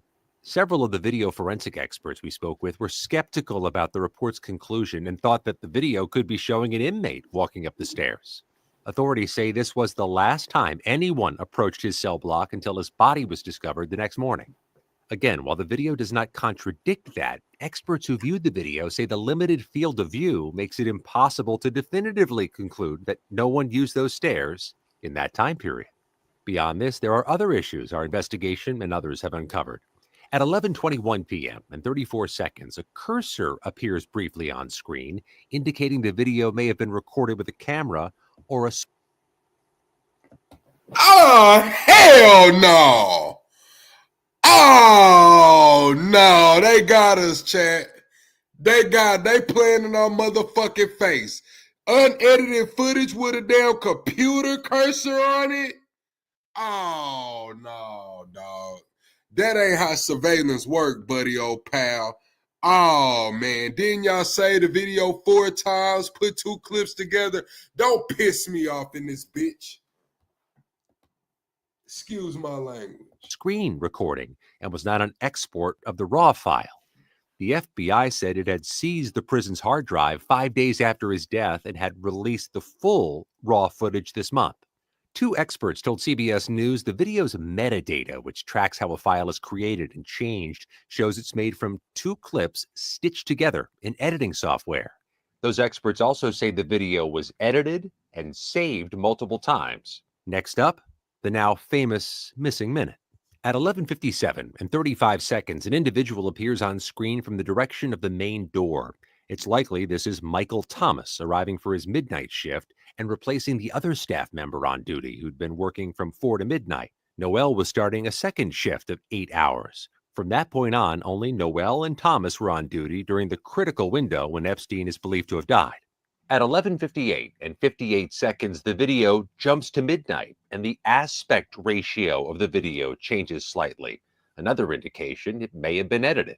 Zooming in and playing back in slow motion, you can see a slight shift in the shape of the figure standing or sitting around the officer's desk, but otherwise, nothing changes. Attorney General Pam Bondi attributed the missing minute to a nightly reset of the security camera system. There was a minute that was off the counter. And what we learned from Bureau of Prisons was every night, they redo that video. It's old, from like 1999. So every night the video is reset, and every night should have the same minute missing. So we're looking for that video to release that as well, showing that a minute is missing every night. That additional video has not been released, and a government source is alleged to CBS News the FBI and other agencies are in possession of the full, unedited footage. Why the FBI did not release that is unclear, and the agency offered no comment. Importantly, the Inspector General gives no indication there was a minute missing when their team reviewed the video. We can surmise the male staffer working the 4 to 12 shift would have left during the missing minute based on the report, leaving just Noel and Thomas. But that is not seen on camera. Serious problems with the government's investigation and witness statements don't end there. The report says the unit was secured by 2 doors, one requiring a Bro, this shit is crazy. Press 1 in the chat if y'all think this is an actual cover-up. Press 2 if it's not a cover-up. key held only by Noel and Thomas. Noel told investigators no one could enter without her physically opening that door. But here's where it gets tricky. Let's look at this one example. 4 a.m. Noel remains in full view of the camera, yet seconds later, someone walks in, and it appears neither Noel nor Thomas let her in. The report is silent on this apparent contradiction. And even if there was no other key, both Noel and Thomas had ample opportunities to let someone in. At least a half dozen times, one or the other of them exits the camera frame in the direction of the door, all without explanation. We shared this with our forensic experts who agreed there was no way to conclusively determine from the video whether an unseen visitor was or was not let into the Epstein unit, although both Noel and Thomas have said no one else entered. At 6:22, either Thomas or Noel walk off screen again and reappear carrying food trays, breakfast for the prisoners. At this point, based on the autopsy results, Epstein is believed to already be dead. According to Thomas's account, he arrived at Epstein's cell to deliver his breakfast and found him in a seated position, his buttocks an inch from the ground, held up by a torn sheet tied to the bunk bed in his room. At 6:30, someone rushes in from off camera, according to the report. This was Noel returning to the desk to call for help after Thomas discovered Epstein. Epstein's body was quickly removed from the cell. Only Noel and Thomas witnessed him hanging. At 6:40 a.m., the video ends. Epstein's body is not seen being removed.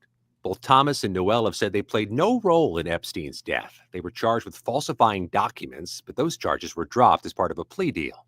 Additional clarification could come from a second camera mentioned in the report.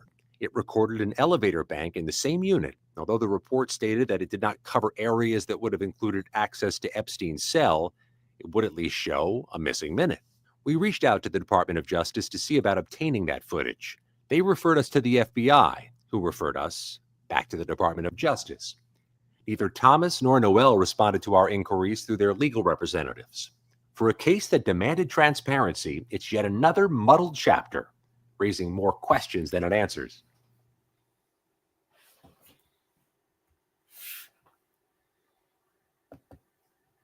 That's crazy, Chad. That's crazy. Press 1 if you think Epstein is still alive. Press 2 if you do not think Epstein is still alive, man. Press This 1 month, the if you Federal think Bureau of Epstein is still Investigation released alive. the primary video used.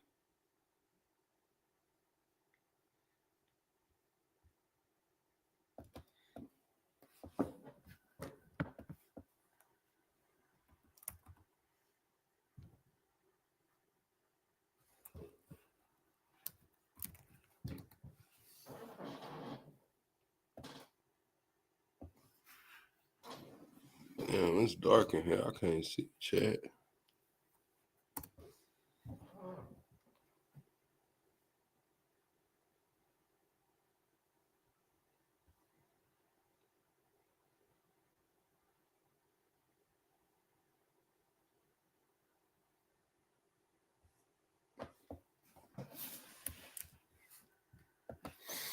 Let's see what's going on around, man.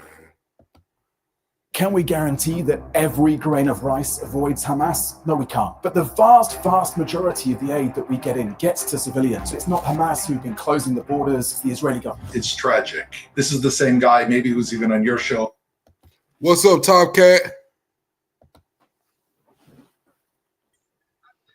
Yo, what's going down, Plug? I can't hear you, Top Cat. Damn, again. Can you hear me now? Press 1 if y'all can hear Top Cat. I see Can your y'all mic. hear me? Can you hear me? Hear you. I'm still low. Damn, I guess they can't hear me. Hear you, I can't. I'm gonna come back. All right. Shit.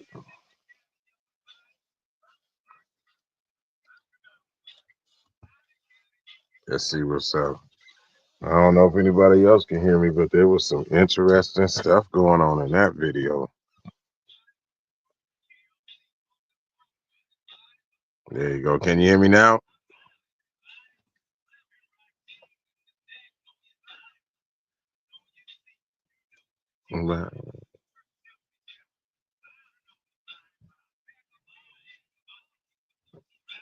Damn, you there, Plug?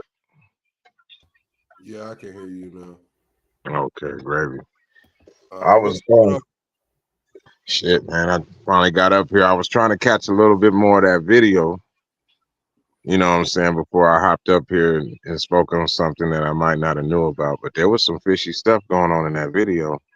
Like when you say only 2 people saw it, were any of them even official to say that he was out of here?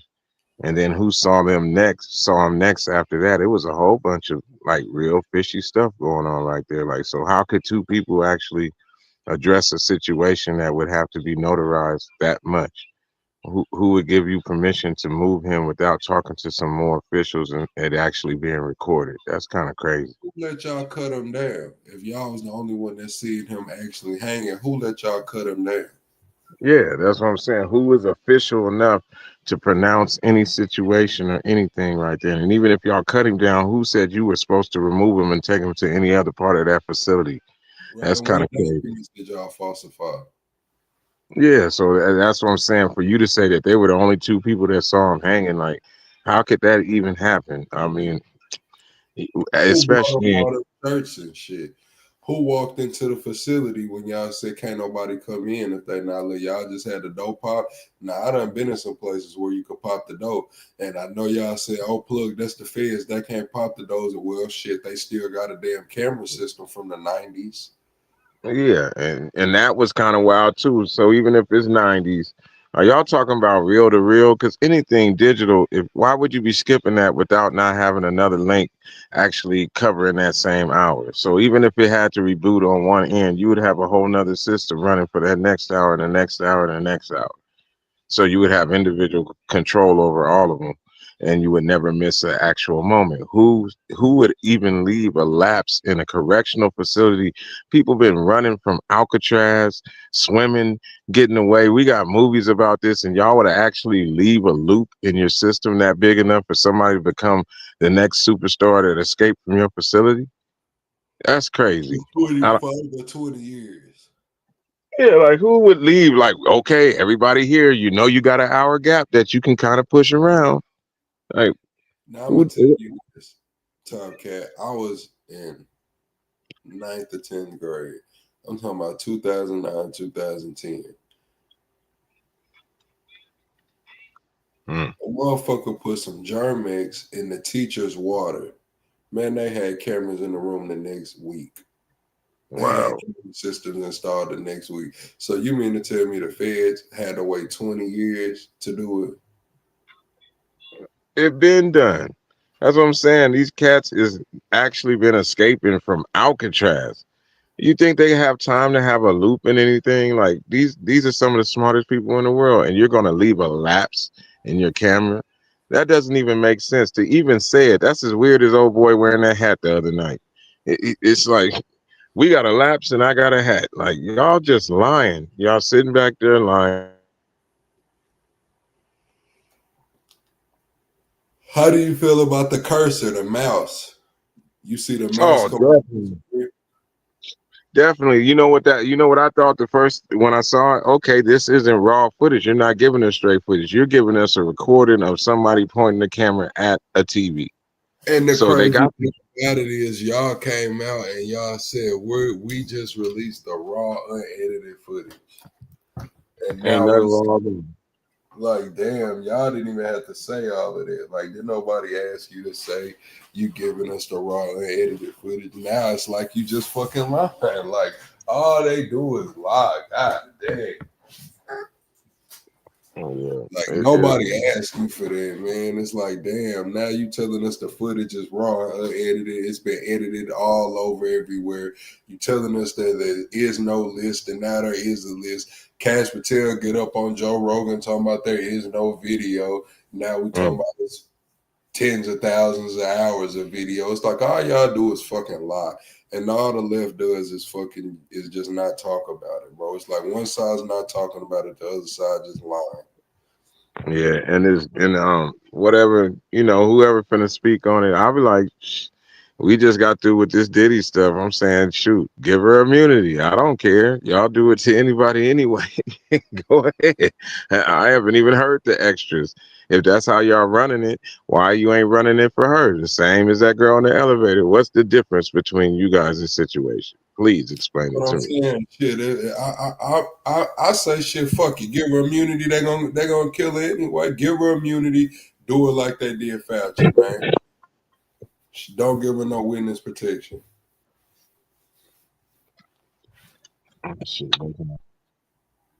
Let her get up there, spill the beans, give her immunity. What's the difference? And shit, don't give her no witness protection. Shit, she got to fend for her own. If she telling enough people, she ain't gonna never live comfortably again. Till she drop a book or something. Yeah. She be able to drop a book. I'm saying give her protection, give her whatever. What is the Oh, difference hell when no. y'all Nah, doing? I'm not giving her no fucking protection. Well, I ain't gonna lie. Witness protection, she might end up dead quicker in witness protection than she will not in it. Are you hearing me? That's what I said. Give her a eye in her back for the rest of her life. Somebody's gonna always be watching you. You might as well just already have it there. You know what I'm saying? So, okay, take control of the situation. That's pretty much what I'm saying about the government. It ain't. Go ahead and hop on it. Yeah, I would like to have my snitch in eyes view. Like, I see I'm what you're saying. telling you, man. Because you got to think, if she tells on anybody that she's due to tell on is probably worth 10 million plus. Everybody think, and they said she had 100 names she gave Bongino. I mean, not Bongino, but she gave Trump's lawyer, the second in command. They said she gave over 100 names up. And I'm sitting here telling y'all that out of this 100 names, at least 51 of them motherfuckers is worth 10 million plus. Yeah. At least 10% of them motherfuckers is probably worth 100 million plus. Telling you that's big money in that area, and that's why she feel like she got extra movement.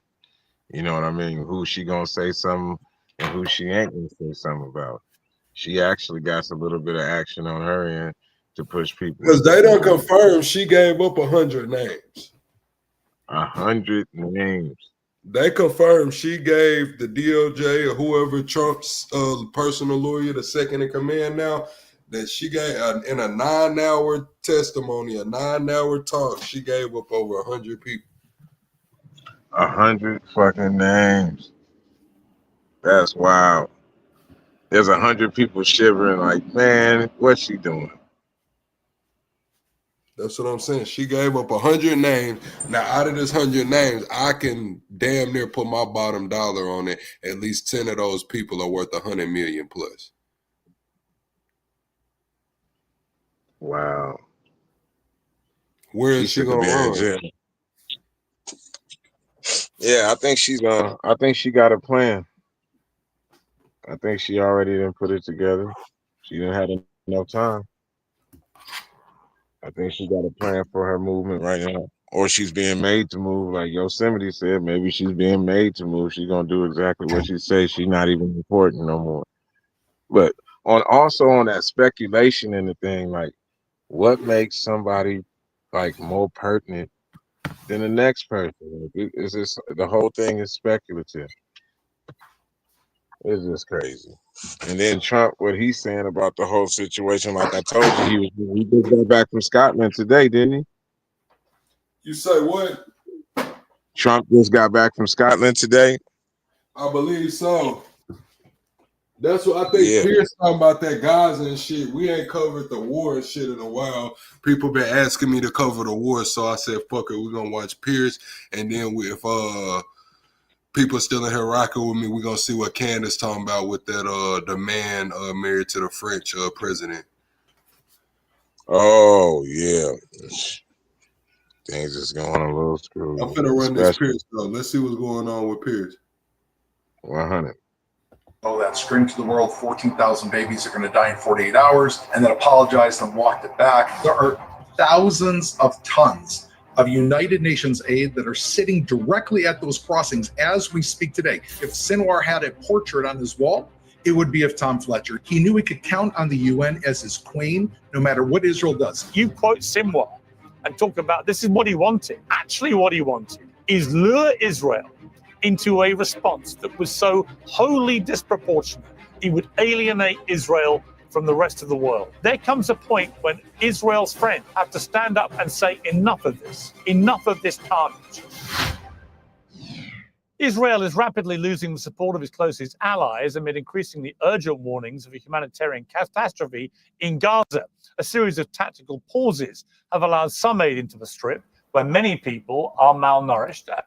Sub-Zero, what it do, War? What it do, Sub-Zero? And desperate. The United Nations is unequivocal. This is a man-made mass starvation, it says. It also says that more than 1,000 Palestinians have now been killed trying to get food or water at aid sites, which were created by an Israeli-American contractor to bypass the UN. Israel's response to the growing outcry has been to ratchet up criticism of the UN itself. A roster of Israeli commentators have begun taking aim at the UN specifically. Melanie Phillips, the Times columnist, wrote that the UN works hand in glove with Hamas and hates Israel more than it wants to save Gaza lives.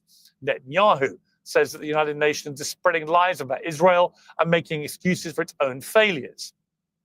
There is no starvation in Gaza, no policy of starvation in Gaza.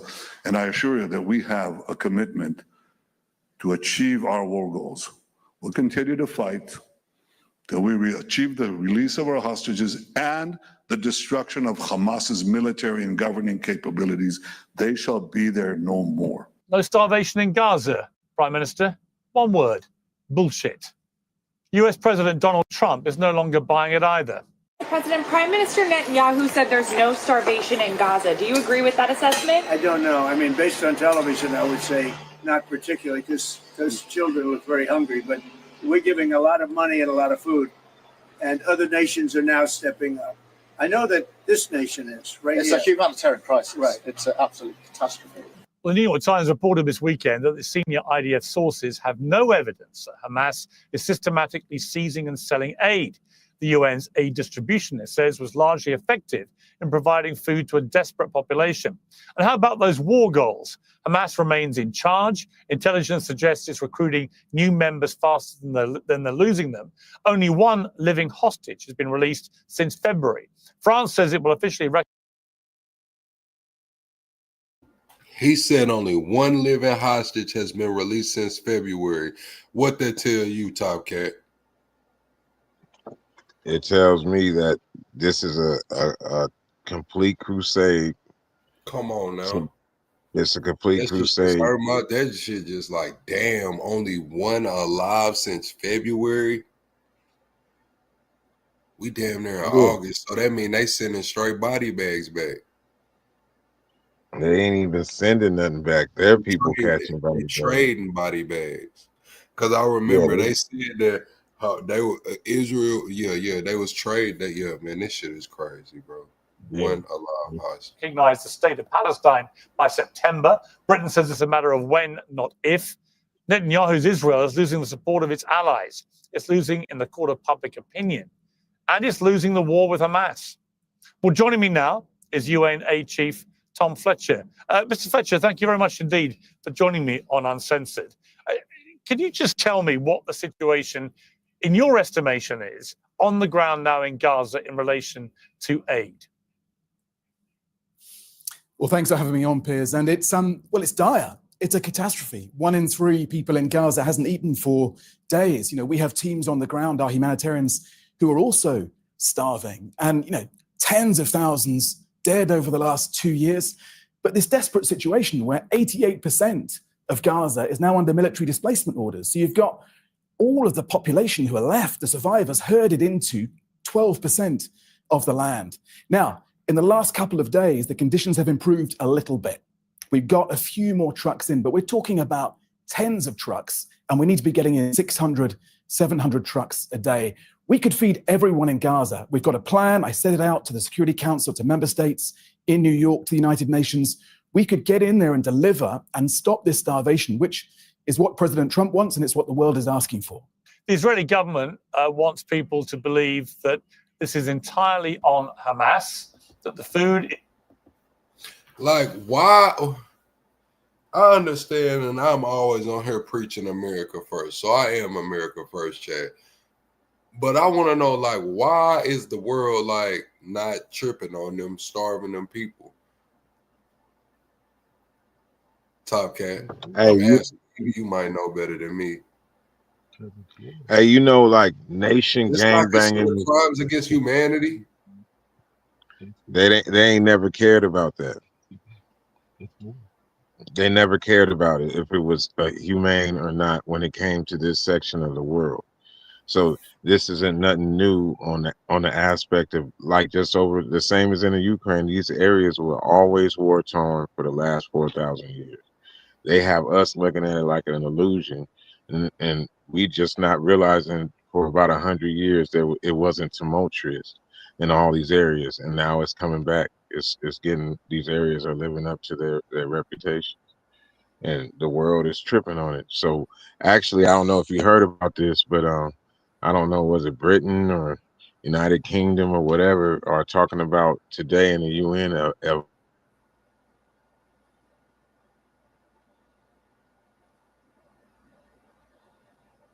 handle them. So they talking about today in the UN what?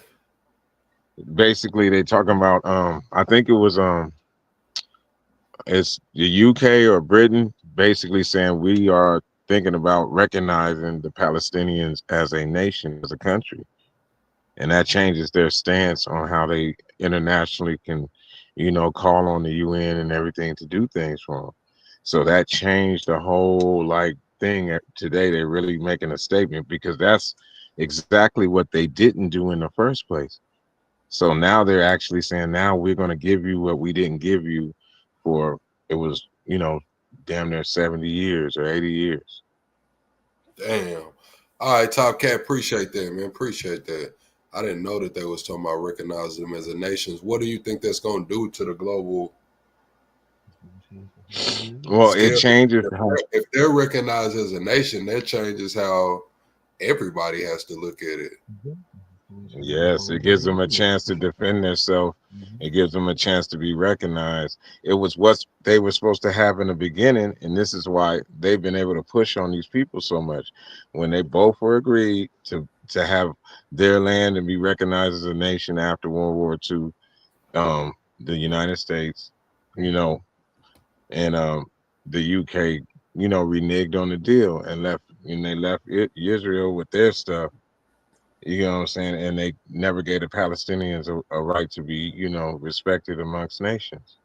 So now they're saying they're going to go back on their situation for Netanyahu, just to let him know. So that stuff we're watching right now, I haven't seen this. This is some real beef.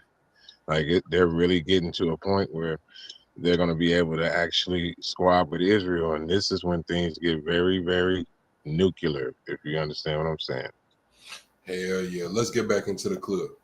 Is being made readily available, but Hamas are stealing it, seizing it, and so on. The New York Times report of the weekend said that there has been, and this is from Israeli military commanders, that they had not found any proof of systematic theft of the aid by Hamas. What is your feeling on the ground there about what is actually happening to this aid?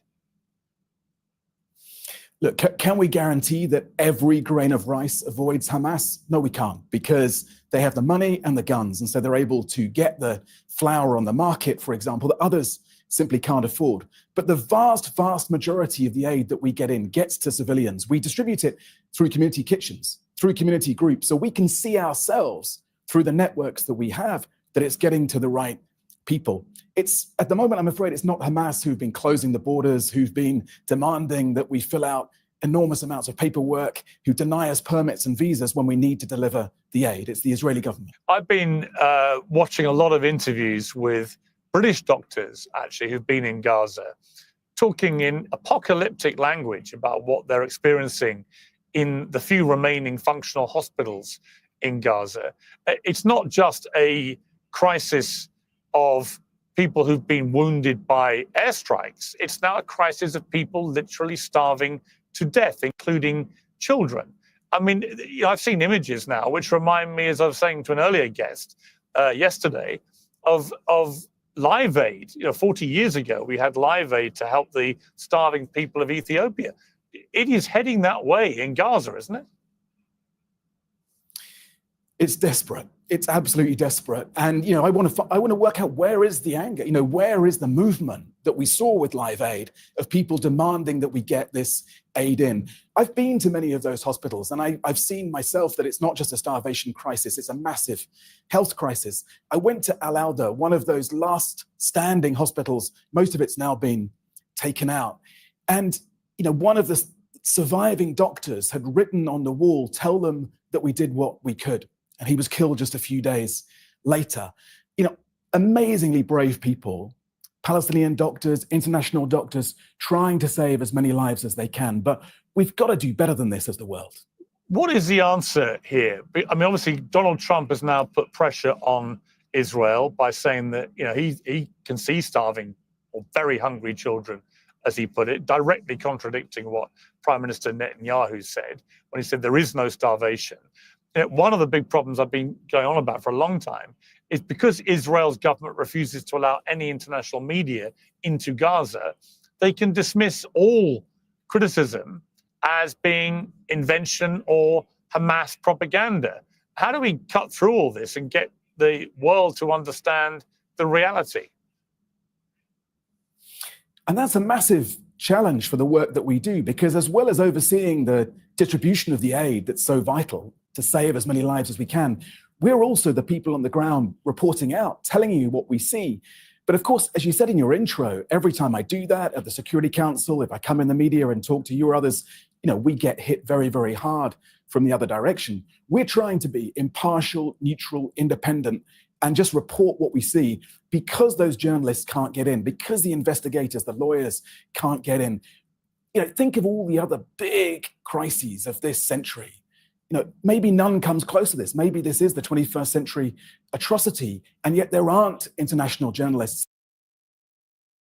We got atrocities going on all over the world right now, to be honest, man. Like some would call what we got going on in our country an atrocity, quote unquote. Then we have the Israel shit going on. Then we still got Ukraine, man, and the drones and everything like that. Like all of this shit is really going on. It's piped up in 2025 on the world stage, man. Y'all double type the screen, shut the live out. We 25 subs away from the next sub goal, man. 25 subs away from the next sub goal. If this is your first time in my live stream, press 1 and I will give you a shout out. Press 1 if this is your first time in my live stream. Welcome to the greatest damn show on YouTube. Man, this shit is crazy. There to report it to you. And local journalists, national journalists are being killed, as we've been hearing from many major news outlets. They're also being killed as well, like everyone else in Gaza. So that is a massive challenge. And of course, no one wants to rely on Hamas sources. Hamas are to be condemned for what they did on October the 7th. They're to be condemned for holding those hostages still. They should release them right now, unconditionally. But at the moment, there aren't many other sources because the media can't get in than those hospital workers and those NGO workers inside Gaza. You know, I saw an interview with one particular British doctor on Good Morning Britain, the show I used to do. It was a few days ago. And he was saying that he was seeing children coming in on a daily basis, but they would come in with a pattern of wounds. So one day there would be one pattern. Next day, another pattern, another body part. Next day, another body part pattern. In other words, a few children coming in with exactly the same wounds in the same part of their body, including at the end, a group of kids who had wounds to their testicles. And as he was outlining this, he had reached the conclusion that this was target practice involving children by the IDF. Now, that's one British doctor. It's crazy, man. Trying to castrate these boys, man. Trying to castrate these boys, man, so they can't have no future generations. Target practice, castrating these damn boys, man. It's crazy, man. Kids is damn kids, bro. Doctor, who, to my knowledge, has no reason to lie. He's not part of any propaganda machine. He probably has zero truck with Hamas like the rest of us. But he is seeing what he's seeing with his own eyes as an experienced doctor. And he is seeing evidence, it seems to me, of war crimes. Are you seeing and hearing and the same kind of thing? What if you could delay your next 2 mortgage payments? That's right. Imagine putting those 2 payments in your pocket and finally getting a little breathing room. It's possible when you call America. So my colleagues are on the ground. They visit the hospitals. They often go in after these high casualty attacks. And yes, we are seeing those. It's extraordinary that we can even be here talking about it. We are seeing those patterns of sniper wounds and targeting and targeting of kids and of the groins. One hospital I went to, I sat with a grandmother who her son had been taken out of the hospital, and he was hit by a sniper just across the road. Oh yeah, Ghislaine Maxwell did issue a statement today through her lawyer, and it said, "I am not suicidal." Ghislaine Maxwell did issue a statement through her attorney today to let the world know she is not suicidal. From the hospital, and she watched him bleed out in front of her over 2 days. And every time the medical workers came to treat him, to try to bring him in to save his life, they were also hit by snipers and drones.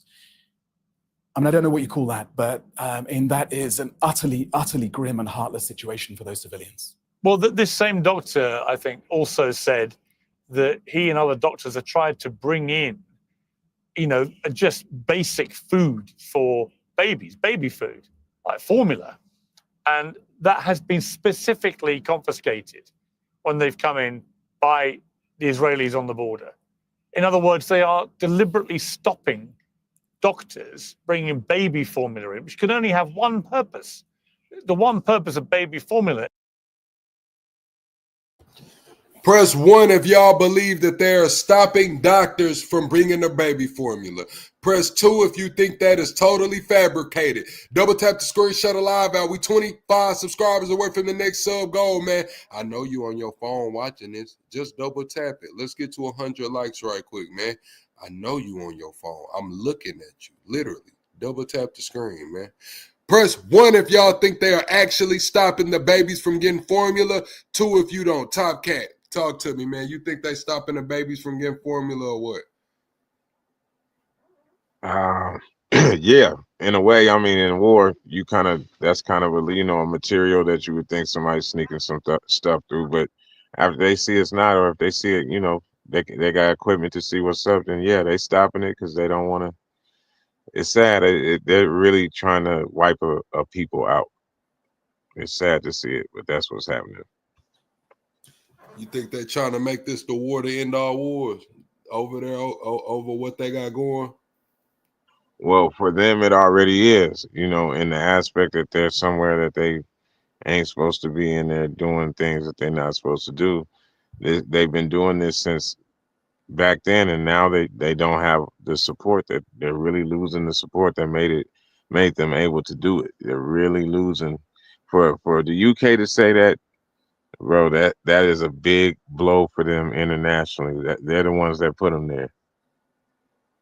All right, appreciate that, Top Cat, man. Y'all double tap the screen and shut a live out. Appreciate that, Julio.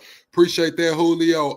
I'm gonna let y'all know the first person to go to my backup channel. The first 10, yeah, we're gonna do the first person. The first person to go to the backup channel, Debate Nation. I'm gonna drop it in the comments. Debate Nation. Go to the backup channel and say plug live. I got a Zabag for you. Debate Nation. DEBATENATIONN. The first person to go to their YouTube channel right there and drop a comment that says plug live, I got a Zabag for you, man. That's the backup channel. We need to get it to 1,000 subscribers. We need to get the backup to 1K. Is to sustain the lives of babies. And, you know, you hear stories like this and you think, what is going on there? So after the weeks and weeks of the blockade, the first thing we tried to get in was actually baby food because we were so worried about these levels of malnutrition and the threat. There's a new famine report coming out this week. I haven't seen it yet, but the numbers will be horrific, the numbers who are at risk right now. And we know that of the almost 60,000 civilians who've died in the last almost 2 years inside Gaza, over 18,000 are children. So look, we just want to get the aid in. We want to do our job. 18,000 children, man. 18,000. I can imagine the ages, man. Like, 18,000.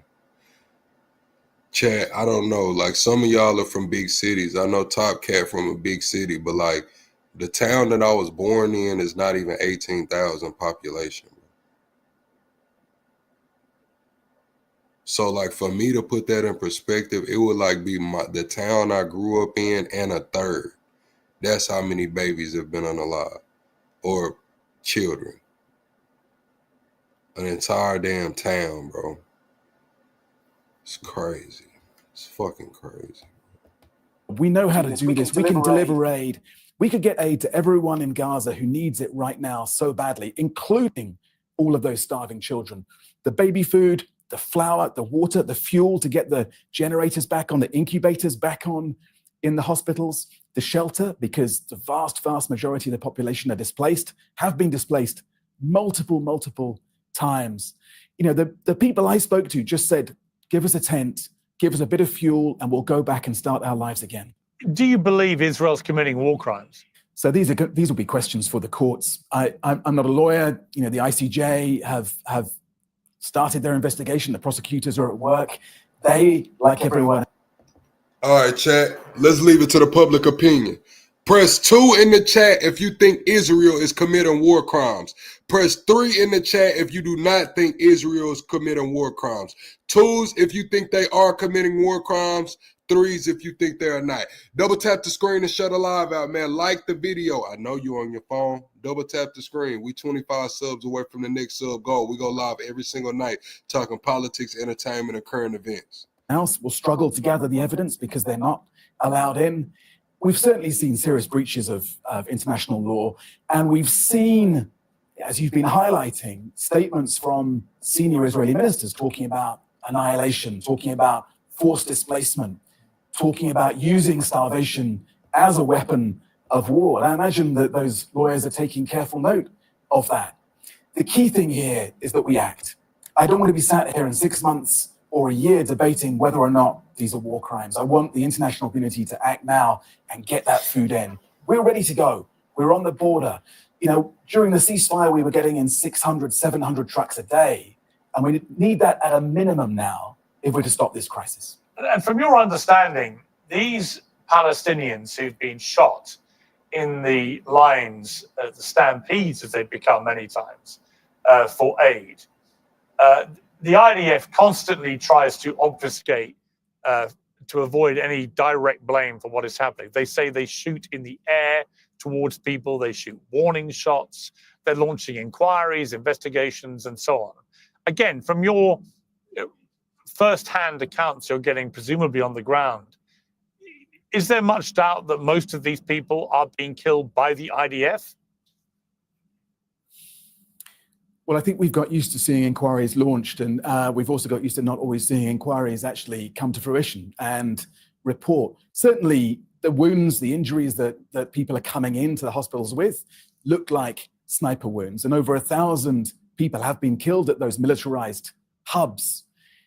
Desperate, starving people who, you know, risking everything to feed their families, and they're being met with bullets. It's one of the great indignities, the great tragedies of this situation is that they're so desperate, so miserable, so hungry, and they're willing to run those risks, and then they're being killed in the process of finding food. It's desperate. There's been a concerted campaign. So yeah, they saying DN5 made a good point. Y'all do realize that Hamas recruits youth and kids as soldiers. Top Cat, talk to me, man. Does that put it in perspective a little bit differently? I think that they were talking about that. I do realize that, but I still think that a lot of these deaths that they're attributing is to starvation. You know what I'm saying? It's to like just pure starvation, like from citizens. But talk to me, Top Cat. How do you feel about that? Hamas recruiting youth and kids as soldiers. Well, in one perspective, if you think they're recruiting them, well, who was with them when their parents died? So it's real easy to recruit these people when they're talking about 18. So how many of the parents is gone? They're fighting the war and getting bombed and different things. So they're not even basically giving us adult numbers. But we're wondering why so many kids are going under. Well, that's their parents out there fighting and people dying and innocent people leaving. So who is supposed to take care of these kids? And how can you take care of an orphanage or anything that goes like that when there's no supplies? So there's terrible things going on out there. And for anybody to deny it, man, means that you don't have even a grip on reality, what you would think that warfare would be or being in a controlled city would be. It's something different than any of us have ever experienced, and I hope that nobody has to experience it ever again, man. They need to do something about it. But on the other aspect, those kids are getting recruited, you know, the ones that they're getting, because like he said, they do have food over there. They do have a sense of protection and stuff. So it's making it easier for them to recruit these young men and young women. And it's been going on, and that still goes on everywhere. So that's kind of a regular, you know, thing with this. But what you're doing to people over there is making it even easier to recruit kids, and those are the only ones left. And the other ones are fighting and leaving. They're doing what they got to do. So that's all that's there for you to recruit. We got to look at the amount of people that we're talking about. It's a small number of people getting, you know, pushed into a tiny little corner, and they're just picking them off from the bottom, shooting kids' testicles off and mutilating young women. Like, for that to even be heard is sick. So It's like the spoils of war, man. Like it's been going on for centuries, man, and it's just crazy that they still going through doing this in 2025. Like, yeah, it's not the same way, but the fundamentals are the same. Like, Yeah, terrible things happen in war. When we're looking at people that think that everything's theirs and they're really trying to abolish a people to reclaim an area, and that has to be looked at internationally. So if they get to be a nation, we're gonna see something completely different. We're all gonna see right, chat, something. man. Appreciate that, Top Cat. Chat, I do have a action-packed week, man. We're gonna keep live streaming throughout this week. I do have a doctor, a professor actually at a college. I'm not gonna say the college, I'll let him tell y'all, but he's gonna come over and talk about AI with us and the things that he's working on and the things that we might not know that's going on with AI. But I have been working on the back end to bring y'all some better content. Y'all double tap the screen, shut a live out. I don't know if anybody's went to drop the comment on the backup channel, but if you did, I will get to you and get you that Zy bag. I need everybody to double tap the screen. We have to get to 100 likes right quick. We need to get to 100 likes. It's free. Just tap twice on your phone. We do have memberships available to get you access to 250 past live streams. Access to 250 past live streams.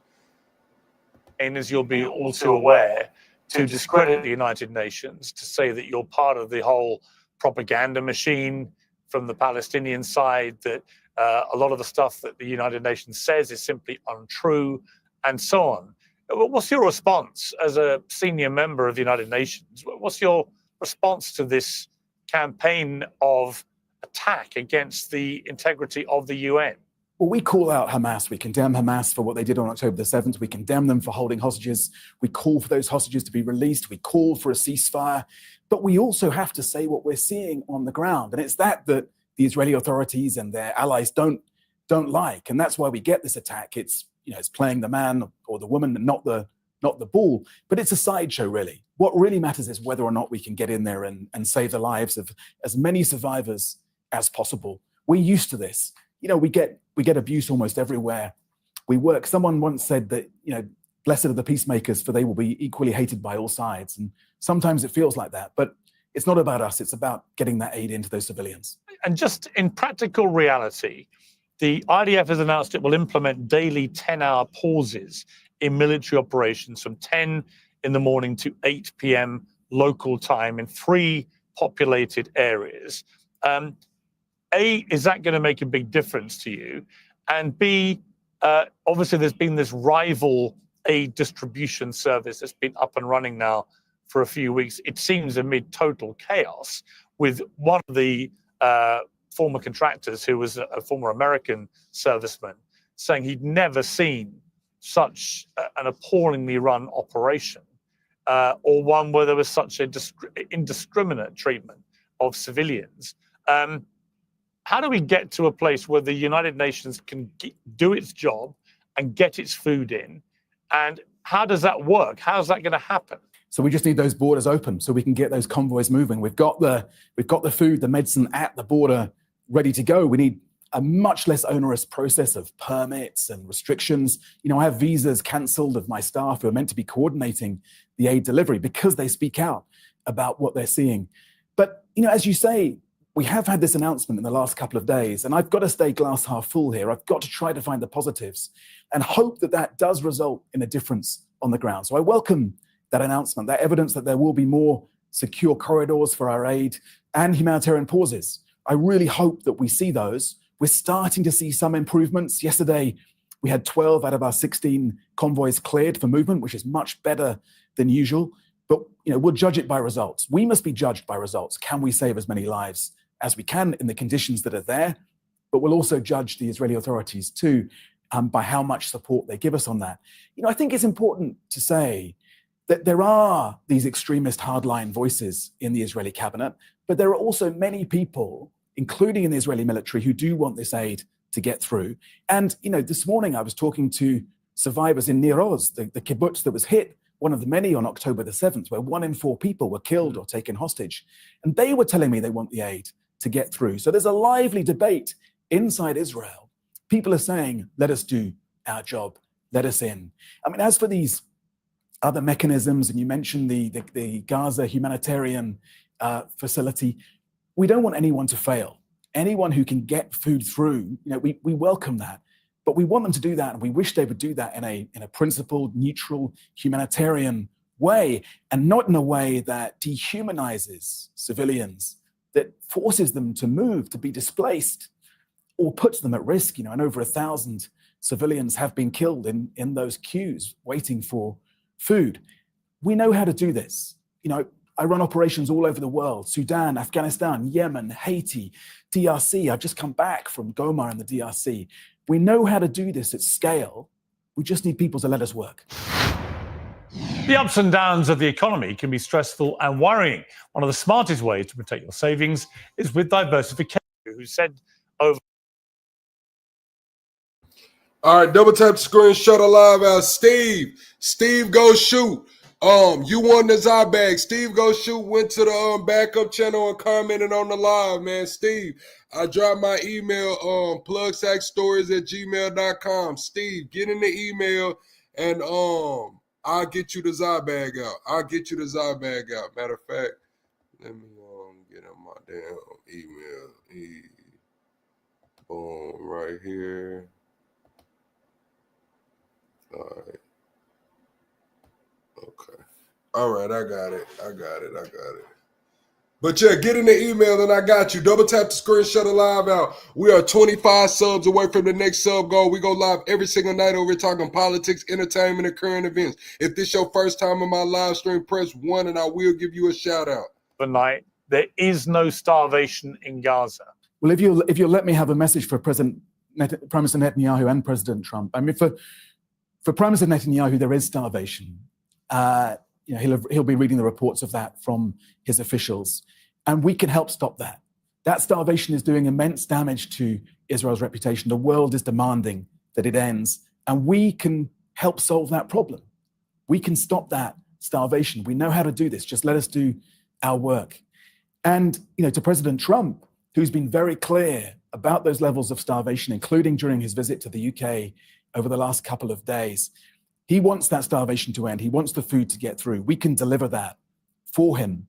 And ultimately, President Trump is someone who talks a lot about peace, and I believes instinctively in peace. There are a lot of Nobel Prizes out there. There is no tougher job than the Middle East peace process, than making peace between Israel and the region.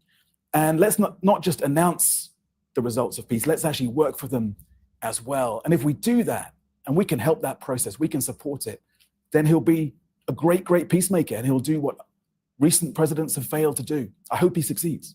Yeah, so do I. Tom Fletcher, thank you very much indeed.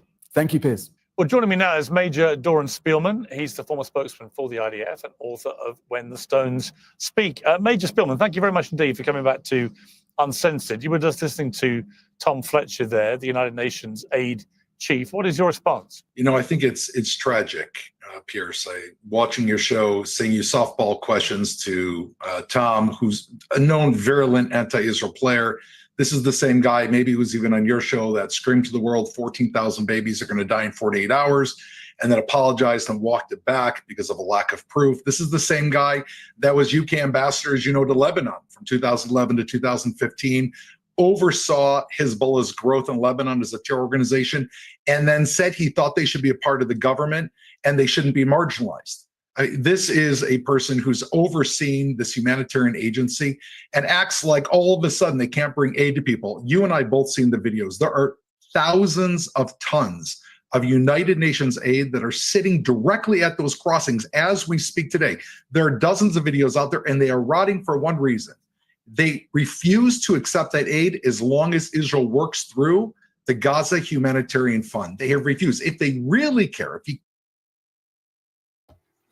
He talking about the Gaza Humanitarian Fund. Look, chat, this is the backup channel right here. I got it pinned in the comments. You should be able to click the mod wrench and go there. That is the backup channel. The next person that goes to the backup channel and comments plug live wins a Zy bag. We already got one winner tonight. The next person that goes to the backup channel and drops a comment on a live stream or video and says plug live gets a Zy bag. Go. Cares about the tragic starvation in Gaza, he should be looking towards the air, the water, Israel, the United States, the UN. But he comes on here and he says, oh, we want everyone to work. They flat out publicly refused. The United Nations publicly refused last week to work with the Gaza Humanitarian Foundation, meaning they would rather have Gaza people die of horrible starvation than give up their political angles of trying to marginalize Israel and allow the food to actually reach those people. So that is the situation with Tom Fletcher. I think if Sinwar had a portrait on his wall, it would be of Tom Fletcher. He's doing Sinwar's government, and Sinwar's laughing in the grave because this is, Pierce, his fantasy come true. He predicted the show. He predicted the interview of you softballing Tom and now asking me difficult questions because he knew one thing. He knew he could count on the UN as his queen, no matter what Israel does. Israel moves the Gaza population out of the way. And here Tom Fletcher says 88% of all people have been displaced. They weren't displaced. They were moved by Israel at cost to Israeli soldiers' lives out of the way of a war zone because we want to keep them safe. He knew he could count on the UN because Tom Fletcher and his buddies, before October 7th, for the 8 years before October 7th, passed 154 condemnations in the General Assembly against Israel. Against all other countries combined, they passed 70. So Israel's apparently worse than Rwanda, than what happened in Cambodia, than Russia's invasion of Ukraine. They were the worst on earth. Otherwise, perhaps they're simply anti-Israel. So you'll forgive me and the Israeli people if we are slightly have a little bit of scrutiny against Tom and the United Nations, and we can show that the aid is on the border. And if they would bring it to the people instead of politically engaging, we could help solve some of the hunger, the desperate hunger that is taking place in Gaza. I don't think actually that the Israeli government cares about the plight of Gazans at all. The reality is, so far, about 70% of Gaza has been completely destroyed. The remaining population have been herded around now into ever smaller pockets of what is remaining there. You've got people like Smodrich, hard right members of the government, openly talking now about cleansing Gaza of Palestinians, which would be ethnic cleansing. He wants to kick them all out of the country. Then I hear Israelis say, well, he doesn't speak for the government. He's the bloody finance minister. Of course he does. And so you've got people like this saying, well, yeah, we're going to cleanse Gaza of all Palestinians. And then I get people on like yourself, and you come on and you say, no, that's not the plan. No, we just want to help the Gazan people. And the last thing we want to do is kill innocent people and so on. And yet somehow you've managed to kill over 60,000 Palestinians, having lost 1,200 on October the 7th, a horrendous terror attack, which I've condemned from the moment it happened. You've now killed 60,000 plus Palestinians. You've got 20,000 children who've been killed. You've now got starving and emaciated children, images being beamed to the world on an hourly basis, many of whom are now beginning to die literally of hunger. And this is started by a 3-month blockade, deliberate policy of a blockade, starving the innocent Gazans of food and water and aid and other things. And you put it all together, and you now have almost the entire world looking at Israel saying, what on earth are you doing? When are you going to stop this? And yet still, and I say this with respect to you, still people like you will come on, Major Spielman, and you'll say there's nothing to see here. There's nothing that can be reported because you won't allow media to go and investigate this independently. Nothing to see here. We are doing everything by the book. We're the most moral army in the world. And actually anyone like the United Nations, who I thought spoke very eloquently and very straightforwardly about the problem and made it clear he doesn't want to be remotely partisan here. But when I couple what he said with what British doctors are talking about in the Okay, Lala and Sub-Zero, I see y'all over there. I see that over there. Sports, I don't see you. I didn't see you. Relax and Talk Sports. I didn't see you, but get with me, Relax and Sports. I'm trying to find you over there. I did see the GOAT show over there as well. Y'all let me know, man. Right now we got Lala, you gonna get one on the strength. But we got Sub-Zero, and I'm looking for you right now. So far, Sub-Zero and GOAT show, I am looking for you right now. Relax and Talk Sports on the backup channel. For the Zabad giveaway. I got like 3 or 4 more Zybags to give away. Double tap the screen, share the live out. Now, I believe you relax and talk sports. You got to email me at plugsackstories.com. Mods, drop the email for relax and talk. Drop the email for relax and talk. Double tap the screen, share the live out. I know y'all watching on y'all phones, man. Double tap the screen. Let's get to 100 likes right quick. I know you watching on your phone. Double tap the screen. We go live every single night over here talking politics, entertainment, and current events.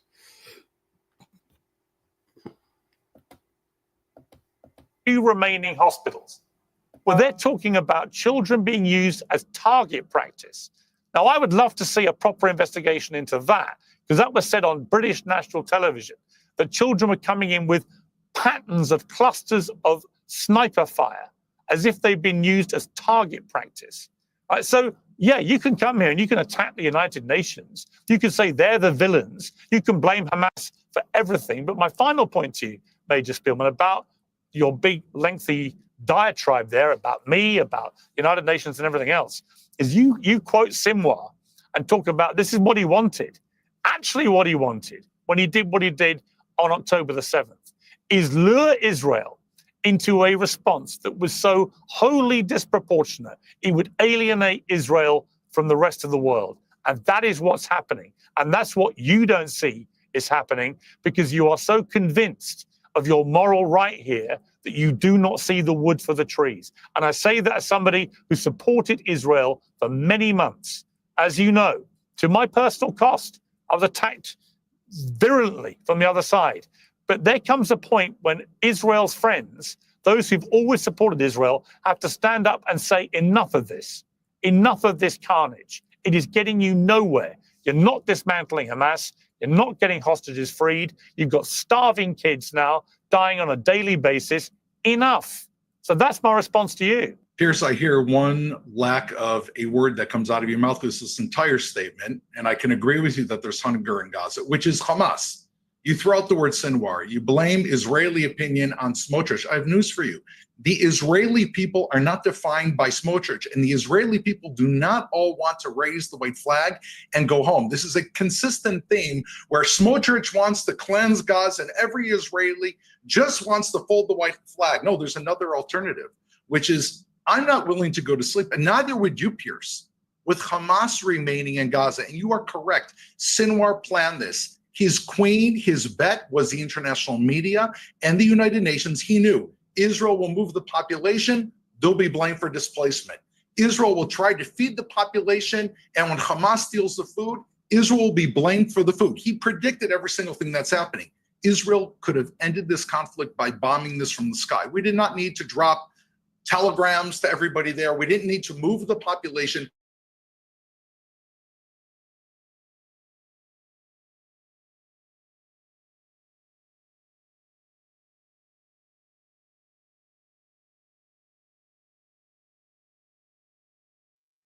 Wow.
to members only because they wouldn't let me in the live. And y'all know how this shit go, man. A day in the life, a day in the damn life, bro. A day in the damn life, man. I appreciate y'all who stayed, hung around. It's crazy, bro. Flag. No, there's another alternative, which is I'm not willing to go to sleep, and neither would you, Pierce, with Hamas remaining in Gaza. And you are correct. Sinwar planned this. His queen, his bet was the international media and the United Nations. He knew Israel will move the population. They'll be blamed for displacement. Israel will try to feed the population. And when Hamas steals the food, Israel will be blamed for the food. He predicted every single thing that's happening.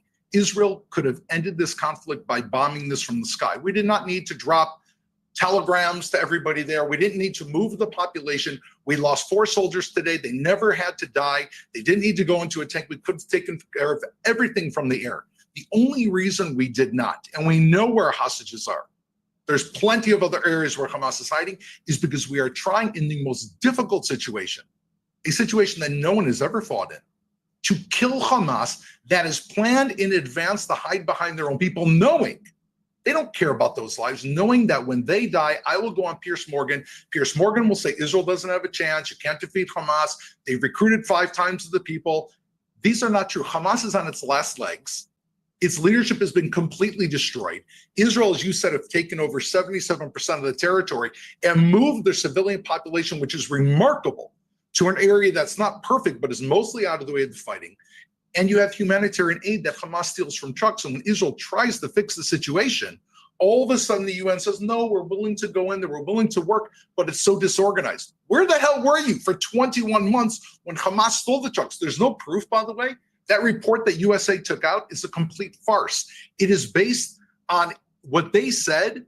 They cannot verify the recipients of the aid, meaning the aid is going to people and they cannot verify who they are. So if those people are Hamas, they can't verify it.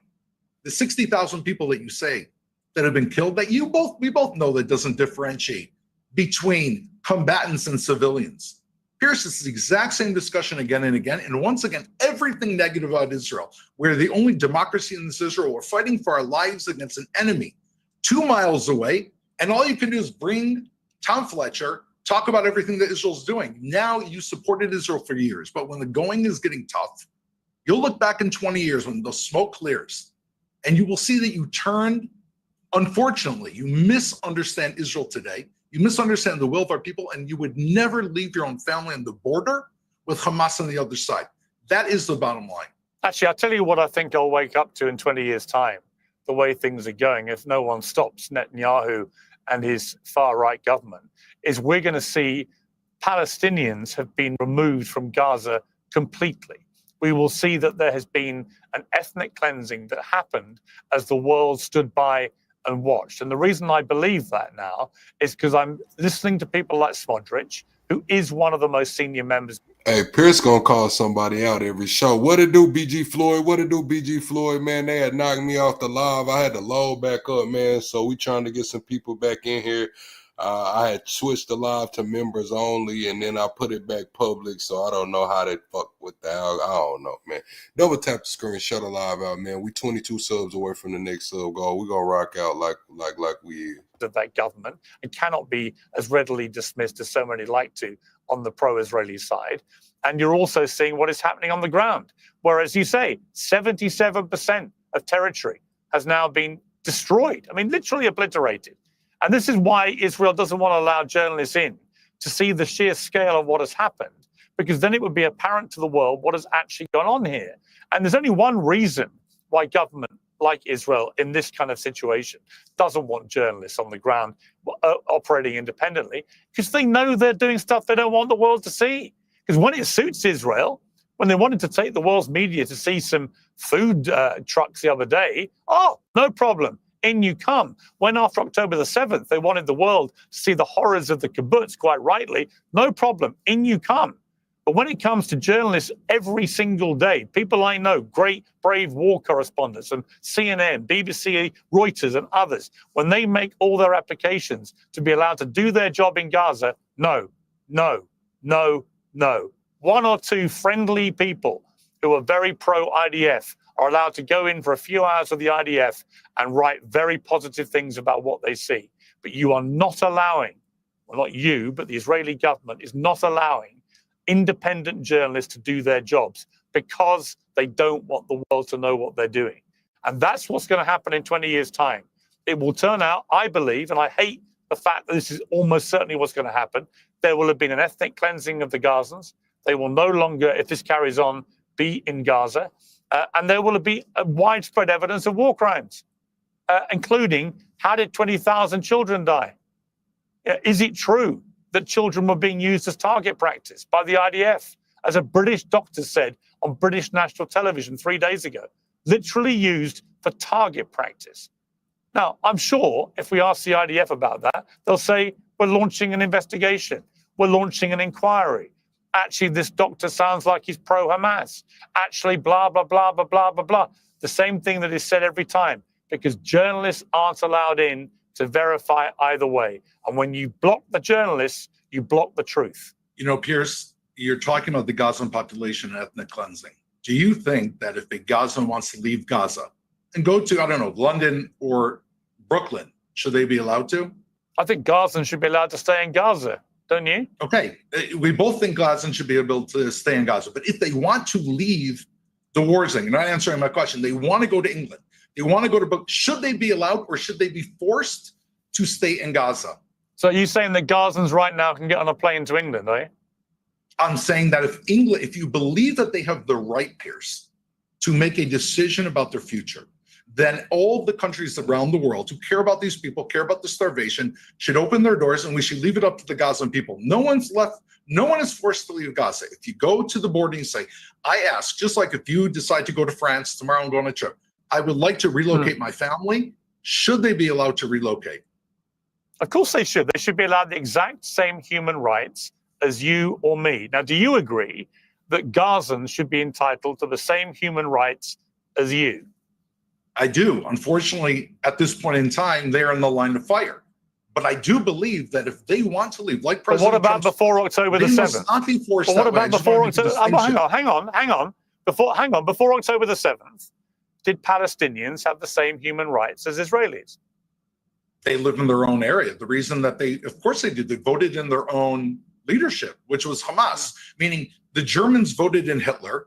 And I know you don't like these comparisons. They voted in Hitler. Hitler took control. He eliminated their rights. He eliminated many of them. He eliminated homosexuals and Jews and people with physical handicaps and the Romas. Just like that, the Gazan people had free and open elections. Unfortunately, and we don't like to talk about the elephant in the room, they voted overwhelmingly in 2007 for Hamas, and they condemned their children. Meaning, what was Hamas? What were they thinking Hamas was doing all these years? When Hamas were digging tunnels, not underneath their homes, I've been there, into their homes, into their children's bedrooms. You've seen the pictures. When they indoctrinated their children and brought them into schools and taught them hatred of England, of the West, of Israel. What did these parents think that Hamas was actually doing? They knew the day would come that they voted in Hamas and they would get what Hamas believes, which is a Muslim Brotherhood ideology of the destruction of Israel. Fight to the end. Israel will respond. They'll be travesty. I'll go on Pierce Morgan. He'll defend them. And hopefully, because of the travesty of this population, they'll get a state, which is exactly what France is proposing to do, which simply emboldens this type of terror around the world. Well, I don't agree, because I think that Palestine should be a state. I believe in a two-state solution. I don't think Benjamin Netanyahu has ever wanted that. And you talk about who is to blame for the rise of Hamas. Well, look no further than the Prime Minister of Israel, who was personally very instrumental in funneling billions of dollars to Hamas because he wanted to have a rule of divide and rule between Hamas and the Palestinian Authority. You know, so there'll be lots of blame. I agree with you there. So we can agree on that. Anything that was done to keep Hamas in power was a horrific mistake. We released Gilad Shalit. When they released Gilad Shalit, we released 1,300 killers, one of which was Yahya Sinwar. It was a horrible mistake. Giving the money to Hamas in retrospect was a horrific mistake. Can you and I both agree that Hamas being in power in Gaza is absolutely intolerable. 100%. And I would also go further and say I have no problem with you comparing Hamas to the Nazis. I think they have a very similar ideology, particularly towards Jewish people. They claim, I've heard people on the Palestinian side say that there's no religious element to this or ethnic element to it. It's simply that they have a problem with it. All right, chat, we get some people back in here, man. I need everybody to double tap the screen. I know y'all on y'all phones. Let's get to 120 likes right quick. If this your first time on my live stream, press 1. I'll give you a shout out. They did knock us down, but we are back. Let's try to get back to 200 people in here. I need y'all help hitting the like button, man. Sharing the live out far and wide, man. If it's your first time, press 1. You will get a shout out. Israeli occupation. But that's simply not true. The original Hamas charter was wedded to killing Jews.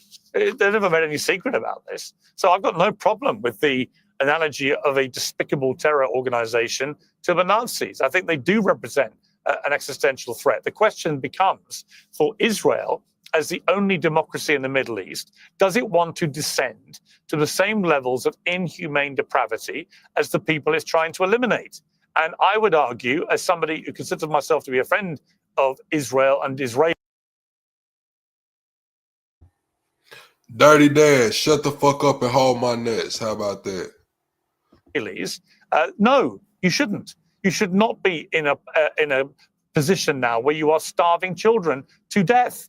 That is simply not what you should do in response to a terror group who does exactly that to its people. You should be better than Hamas. You should be more humane than Hamas. You should show the world that Israel is a better, more humane country than a Hamas-run Gaza Strip for the Palestinians. But at the moment, you're not. You're sending the world the opposite message. And so friends like me and allies like France and the UK and others, even Donald Trump today, directly contradicting Netanyahu. He said there's no starvation. He said, well, the children look pretty hungry to me. They look pretty hungry to all of us.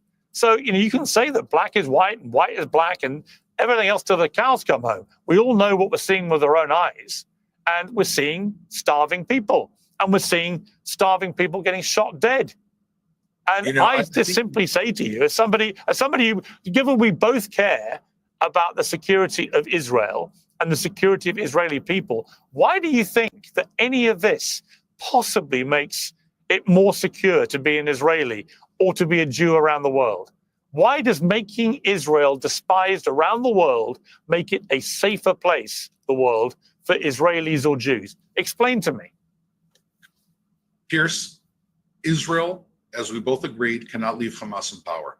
When you compare Israel to Hamas and talk about the degeneration, the potential degeneration in a war, this is always a very real fear, that you don't want to become like your enemies, which is exactly what Israel is not. There again, I feel like we're talking about the facts, but when we boil it down, you're ignoring it. What other population is responsible providing the food to the enemy civilian population because the enemy steals the food from its own population? What other population, what other army moves people out of the way, putting our soldiers at risk so that we won't kill them? What other population sends in ground troops? For us, 800 ground troops that have been killed is 30,000 soldiers in the United States. Why are they killed? Because we're going in on the ground and flushing them out and not just bombing them from the air like Britain did, and justifiably during World War II when they bombed. Why are we doing all this? Because we are fundamentally different. And if you do not understand it, we are not sending this message to the world. Pierce, you are sending this message to the world. You say that you appreciate Israel, but by quoting all these things, Gazans are target practice, not verified. Israel's not allowing the UN, not verified. There's stuff sitting on the border. Israel's saying, come on and take it. All of these allegations, USAID's report is based on people that they say they cannot collect testimony from. You are sending this message to the world. We have one job. It is to kill Hamas and try to do so in the most moral way possible. If the world does not understand that, and if the world is going to attack Jews because of it, that is the world's problem. Israel has suffered before. Our people have suffered before. There's no excuse for people to show anti-Semitism and attack our people. Not because we're carrying out a war, not because they disagree with anything. The reason that this is right now. It's in the Discord, Shell. The link in the Discord. Hold on, let me drop it right here. Or you can call in. The link in the Discord, or you can call in to the same number, Shell. I can pull the phone line up. You just let me know. Whichever easier.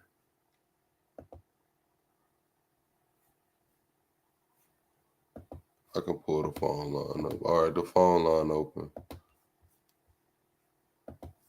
Y'all double tap the screen, shut the live out. We 22 subscribers away from the next sub goal. Phone lines are now open, Shell. If you want to call in, you can call in. If you want to come to the stage, you can join through Discord. All the international pieces, the United Nations and OSHA, passing 154 condemnations against Israel and 70 against the rest of the world, does that not strike you as being a little bit biased? As somebody who likes Israel, 154 UN resolutions passed by Tom Fletcher's bosses and 70 against the rest of the world, including North Korea and Russia and China. Does that add up for you as being fair and just? Well, what bothers me is not playing whataboutery with other countries. You can talk about that, and you can argue toss about all countries doing awful things. Again, what bothers me is that it doesn't seem to me the penny is dropping fast enough for people who are supportive of Israel, that what is going on now is making Israel a global pariah. That is just a fact. It's not me saying it or spinning it or trying to conjure some kind of media narrative that isn't the reality. The world is turning against Israel in a very fast and profound manner from which it may never recover if it's not careful. And for what? You're not getting the hostages released. No hostage released alive since February. You haven't finished off Hamas, clearly, or you wouldn't still be doing this. You know, children are starving to death.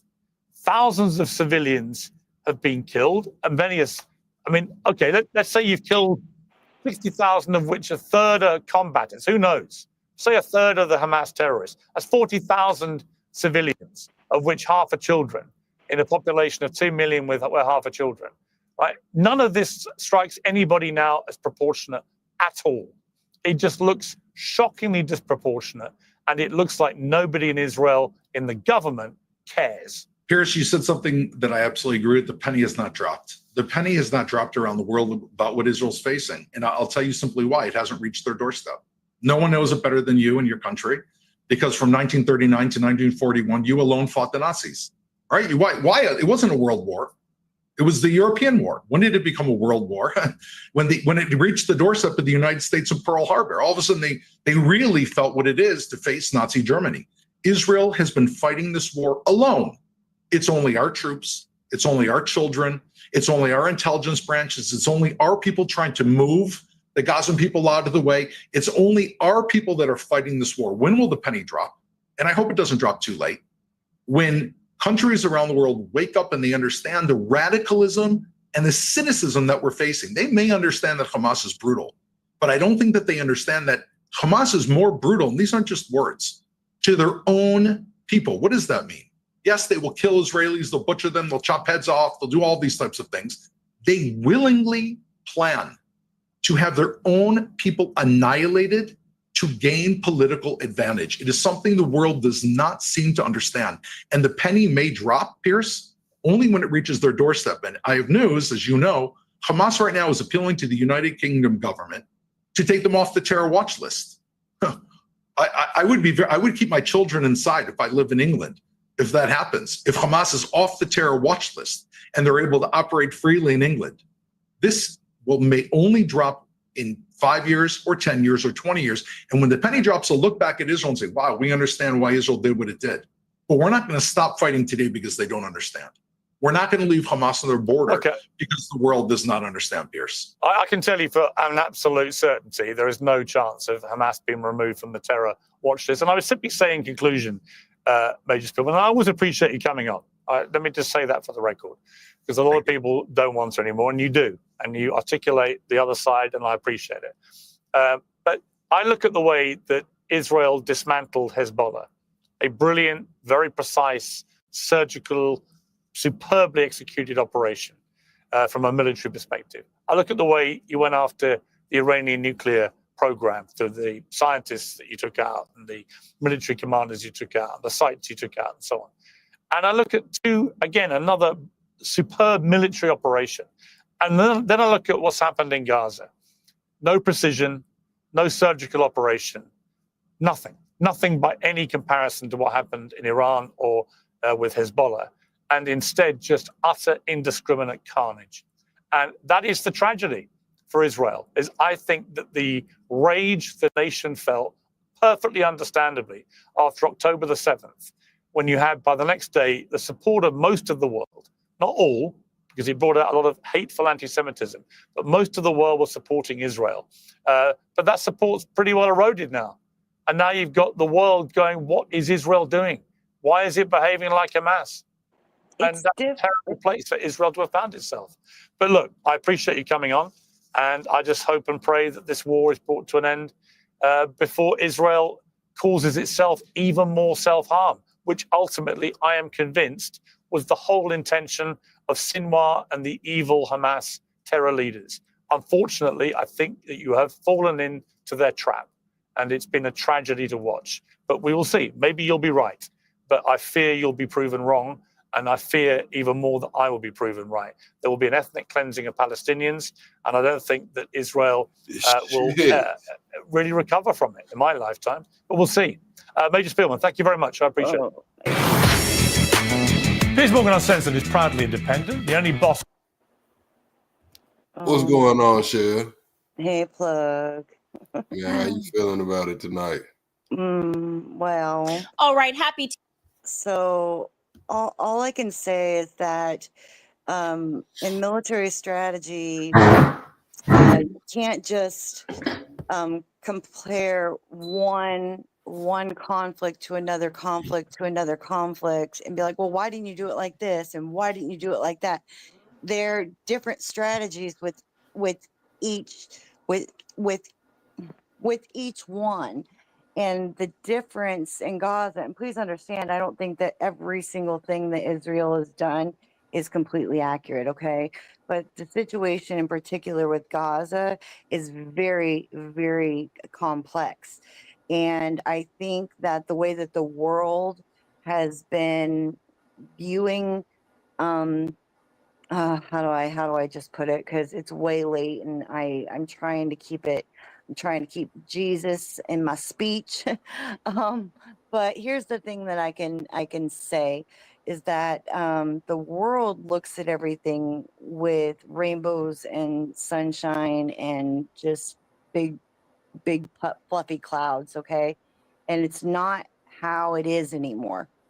And the thing is that, like, what the gentleman, I don't know, I kind of missed the end.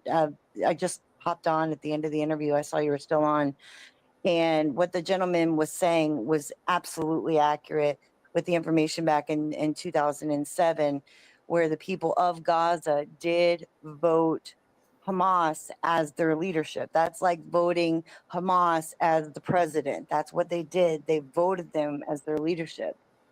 And that did lead their people down that led them down this almost 20 years later into the situation that they're in. And pretty much all of the money that's been funneled into that country since 2007 has not been used for the people.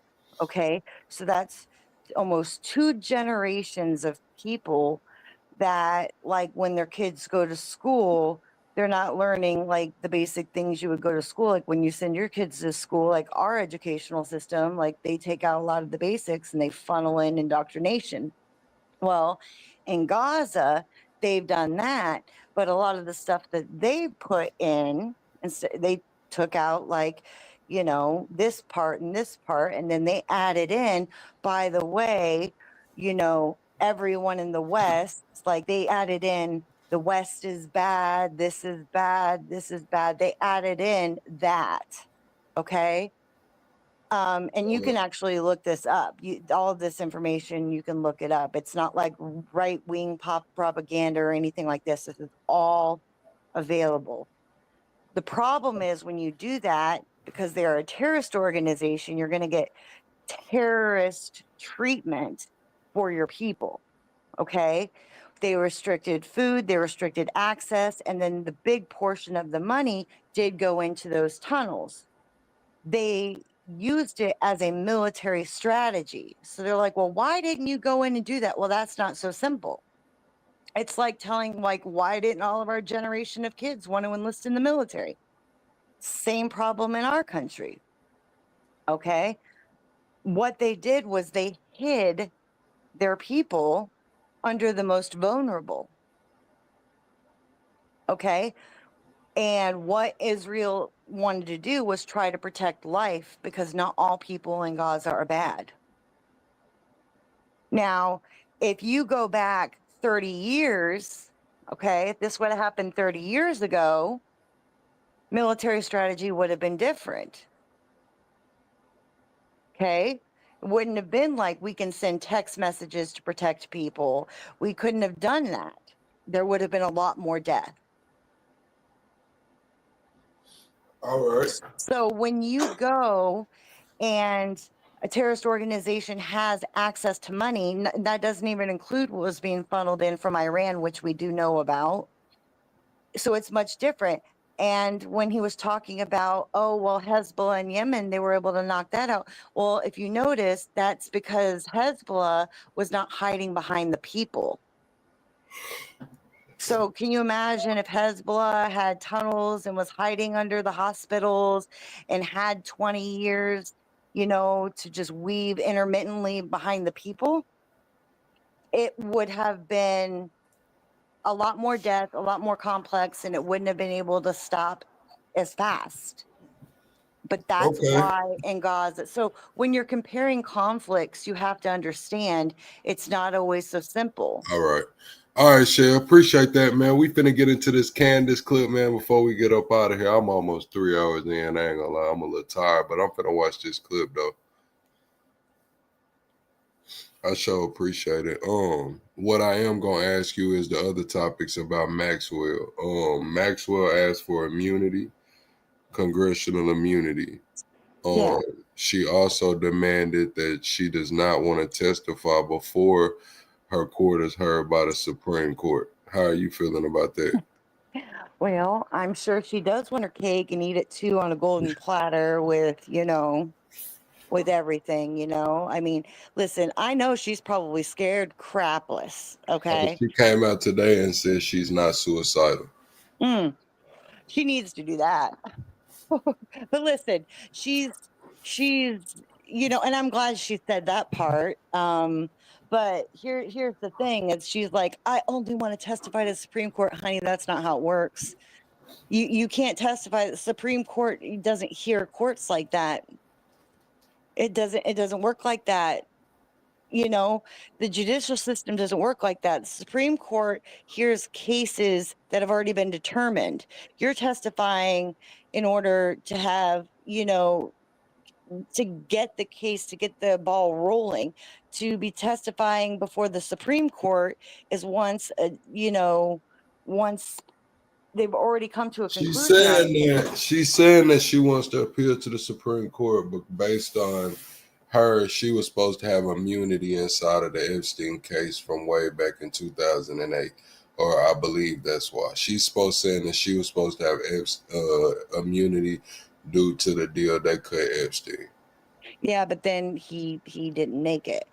So, well, here's the thing I will say about her is that she I mean, I can understand maybe to a point why she would want immunity, but the thing is that, you know, in order for you to get immunity, especially with everything that you've done, been involved with, people you've hurt, you want immunity from every case.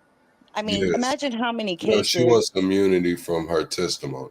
Yeah. She's not asking for immunity from every case, but she's asking for immunity for what she's finna say. Yeah. So, I mean, to a point, I can probably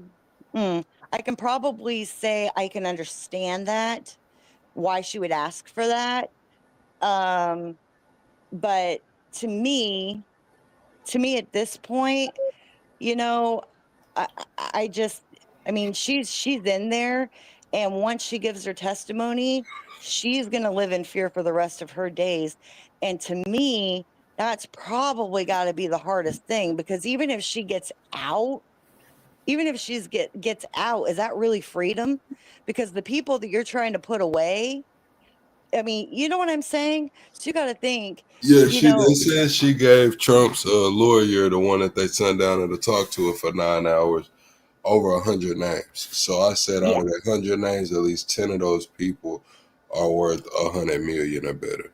Out of those 100 names, at least probably 51 of those people are worth 10 million or better. Oh no, honestly, I mean, I'm thinking you got billionaires. I would actually fair to say that you got probably 10 names that are billionaires. I would move that up. But but regardless, you got money makers on there. And to be fair, even if she gets out, honestly, give her immunity. At this point, give her immunity. Just give her immunity to get it over with. Because even if that woman gets out, that's not freedom. She's going to look, you can't sit on a beach. She's not going to eat a meal and feel comfortable. She's going to have to live under a rock. Look over her shoulder wherever she goes. So give her immunity.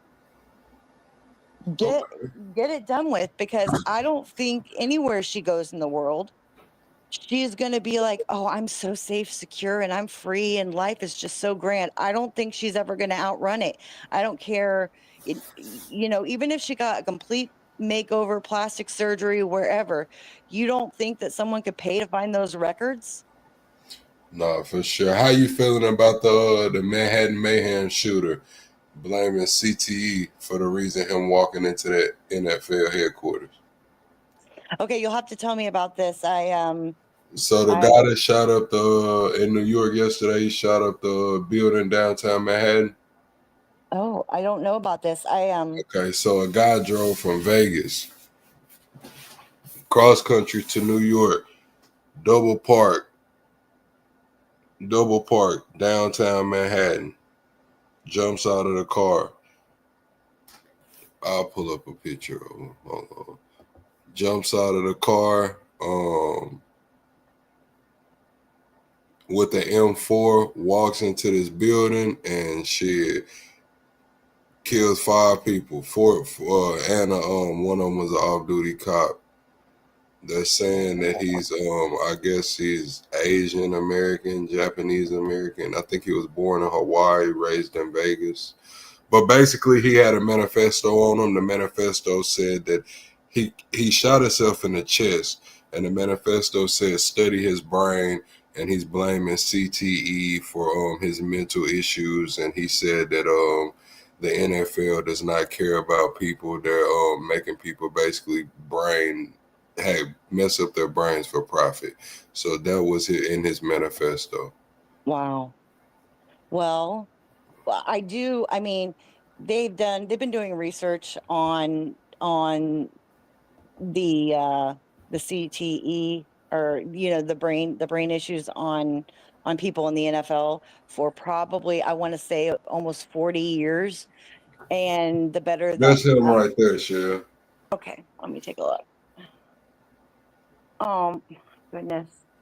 So they've been doing research on this for 40 plus years, and the better that the medical research has gotten on this, the better the research has come out on it. And this is not something that surprises me as far as the what he's saying in the manifesto. I don't agree at all with this conduct, but I mean, a lot of people that have retired, and if you don't follow the players individually, you won't know, but a lot of them struggle later in life.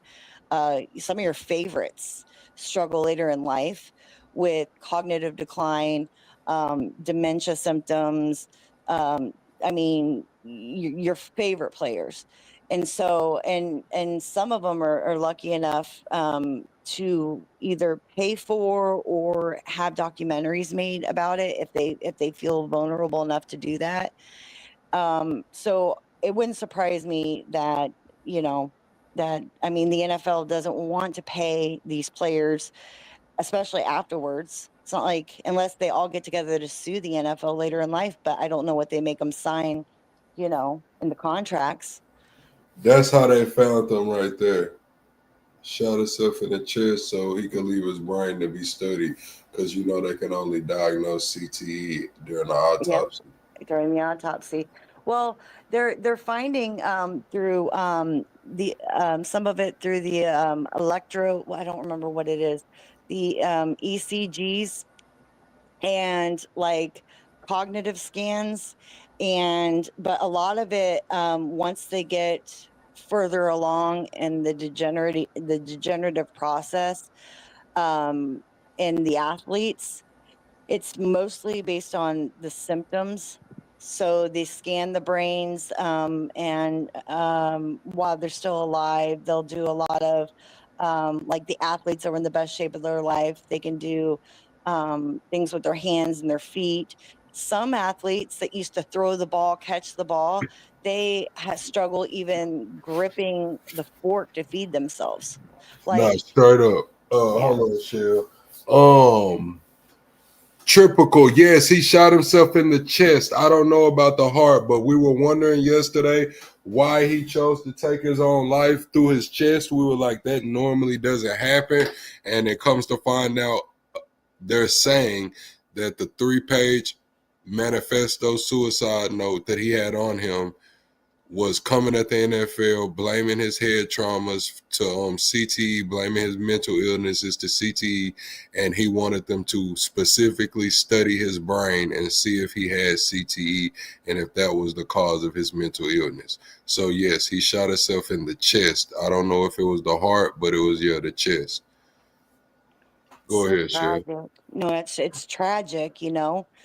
I think that we need to, I mean, if the NFL is making all this money to build these new stadiums and do all of this stuff, then they need to take care of the But players. he never made it to the NFL. He never made it past high school. I'm just letting you know for Oh, okay. Well, no, I mean, well, think of it this way. But this happens with NFL players. But right. I mean, think about when you He put your referenced kids. Terry Long. He referenced a few NFL players. Yes. I was just Yeah. saying he never went to the NFL. Yeah. He just played. Well, think about this. If you put your, so if you, I mean, I know some of my friends that their kid, their boys wanted to play football, and they steered their kids away from playing football because they're like, wow, you know, like if my kid, you know, hit in the head too many times or whatever, you know, and that's it, you know. And so, I mean, it's just one of those things you got to think about,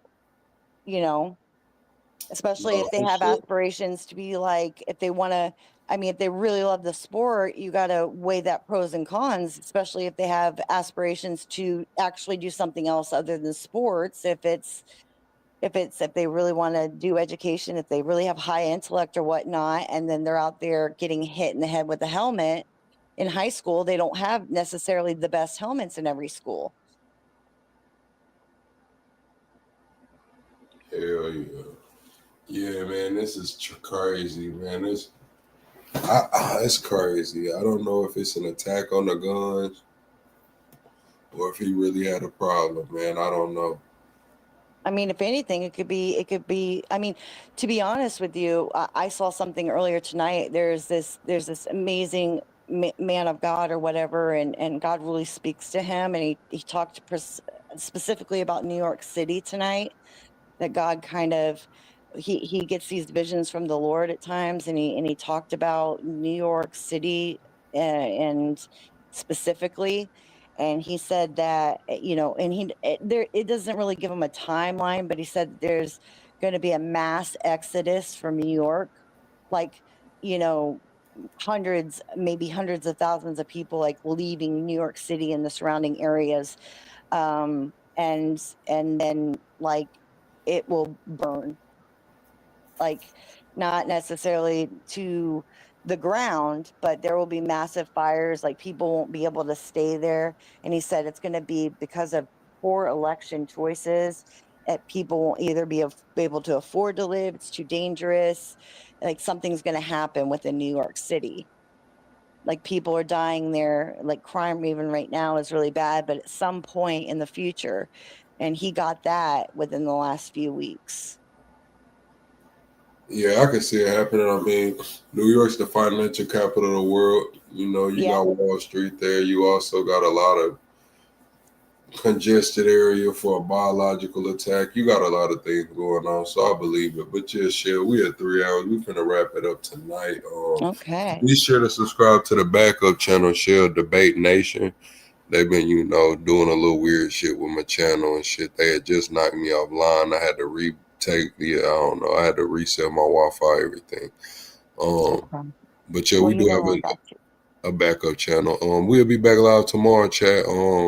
I had fun with y'all rocking out. We'll watch that Candace Owens in the morning. We'll go watch that Candace Owens in the morning, and hang out, chat. I got you, Plug. But I'll what I head over to am gonna Debate start Nation. doing, okay, yeah, what I'm gonna start doing is this. I'm gonna start doing the panels, like the StreamYard shit right here, like this. I'm gonna start doing it on Debate Nation, and I'm gonna be on camera on the Plug Station channel, you know, animated, where y'all gonna see me. So that's gonna help the backup channel grow a little faster, because since the backup channel doesn't have 1,000 subscribers, I can't go viral on that channel. The most people they'll let me have in there is 25, plus the people who are subscribed to me. So only 25 new people can be on that channel at a time. So, but if I use StreamYard, I'll bypass that. So I'm going to start using this type of panel on the backup channel. So if y'all want to see the panel or see the video and shit, y'all going to have to go to the backup. If y'all want to look at my beautiful face, then stay over here. I'll go see you both places, Plug. All right, y'all, man. Good night, chat. Good night.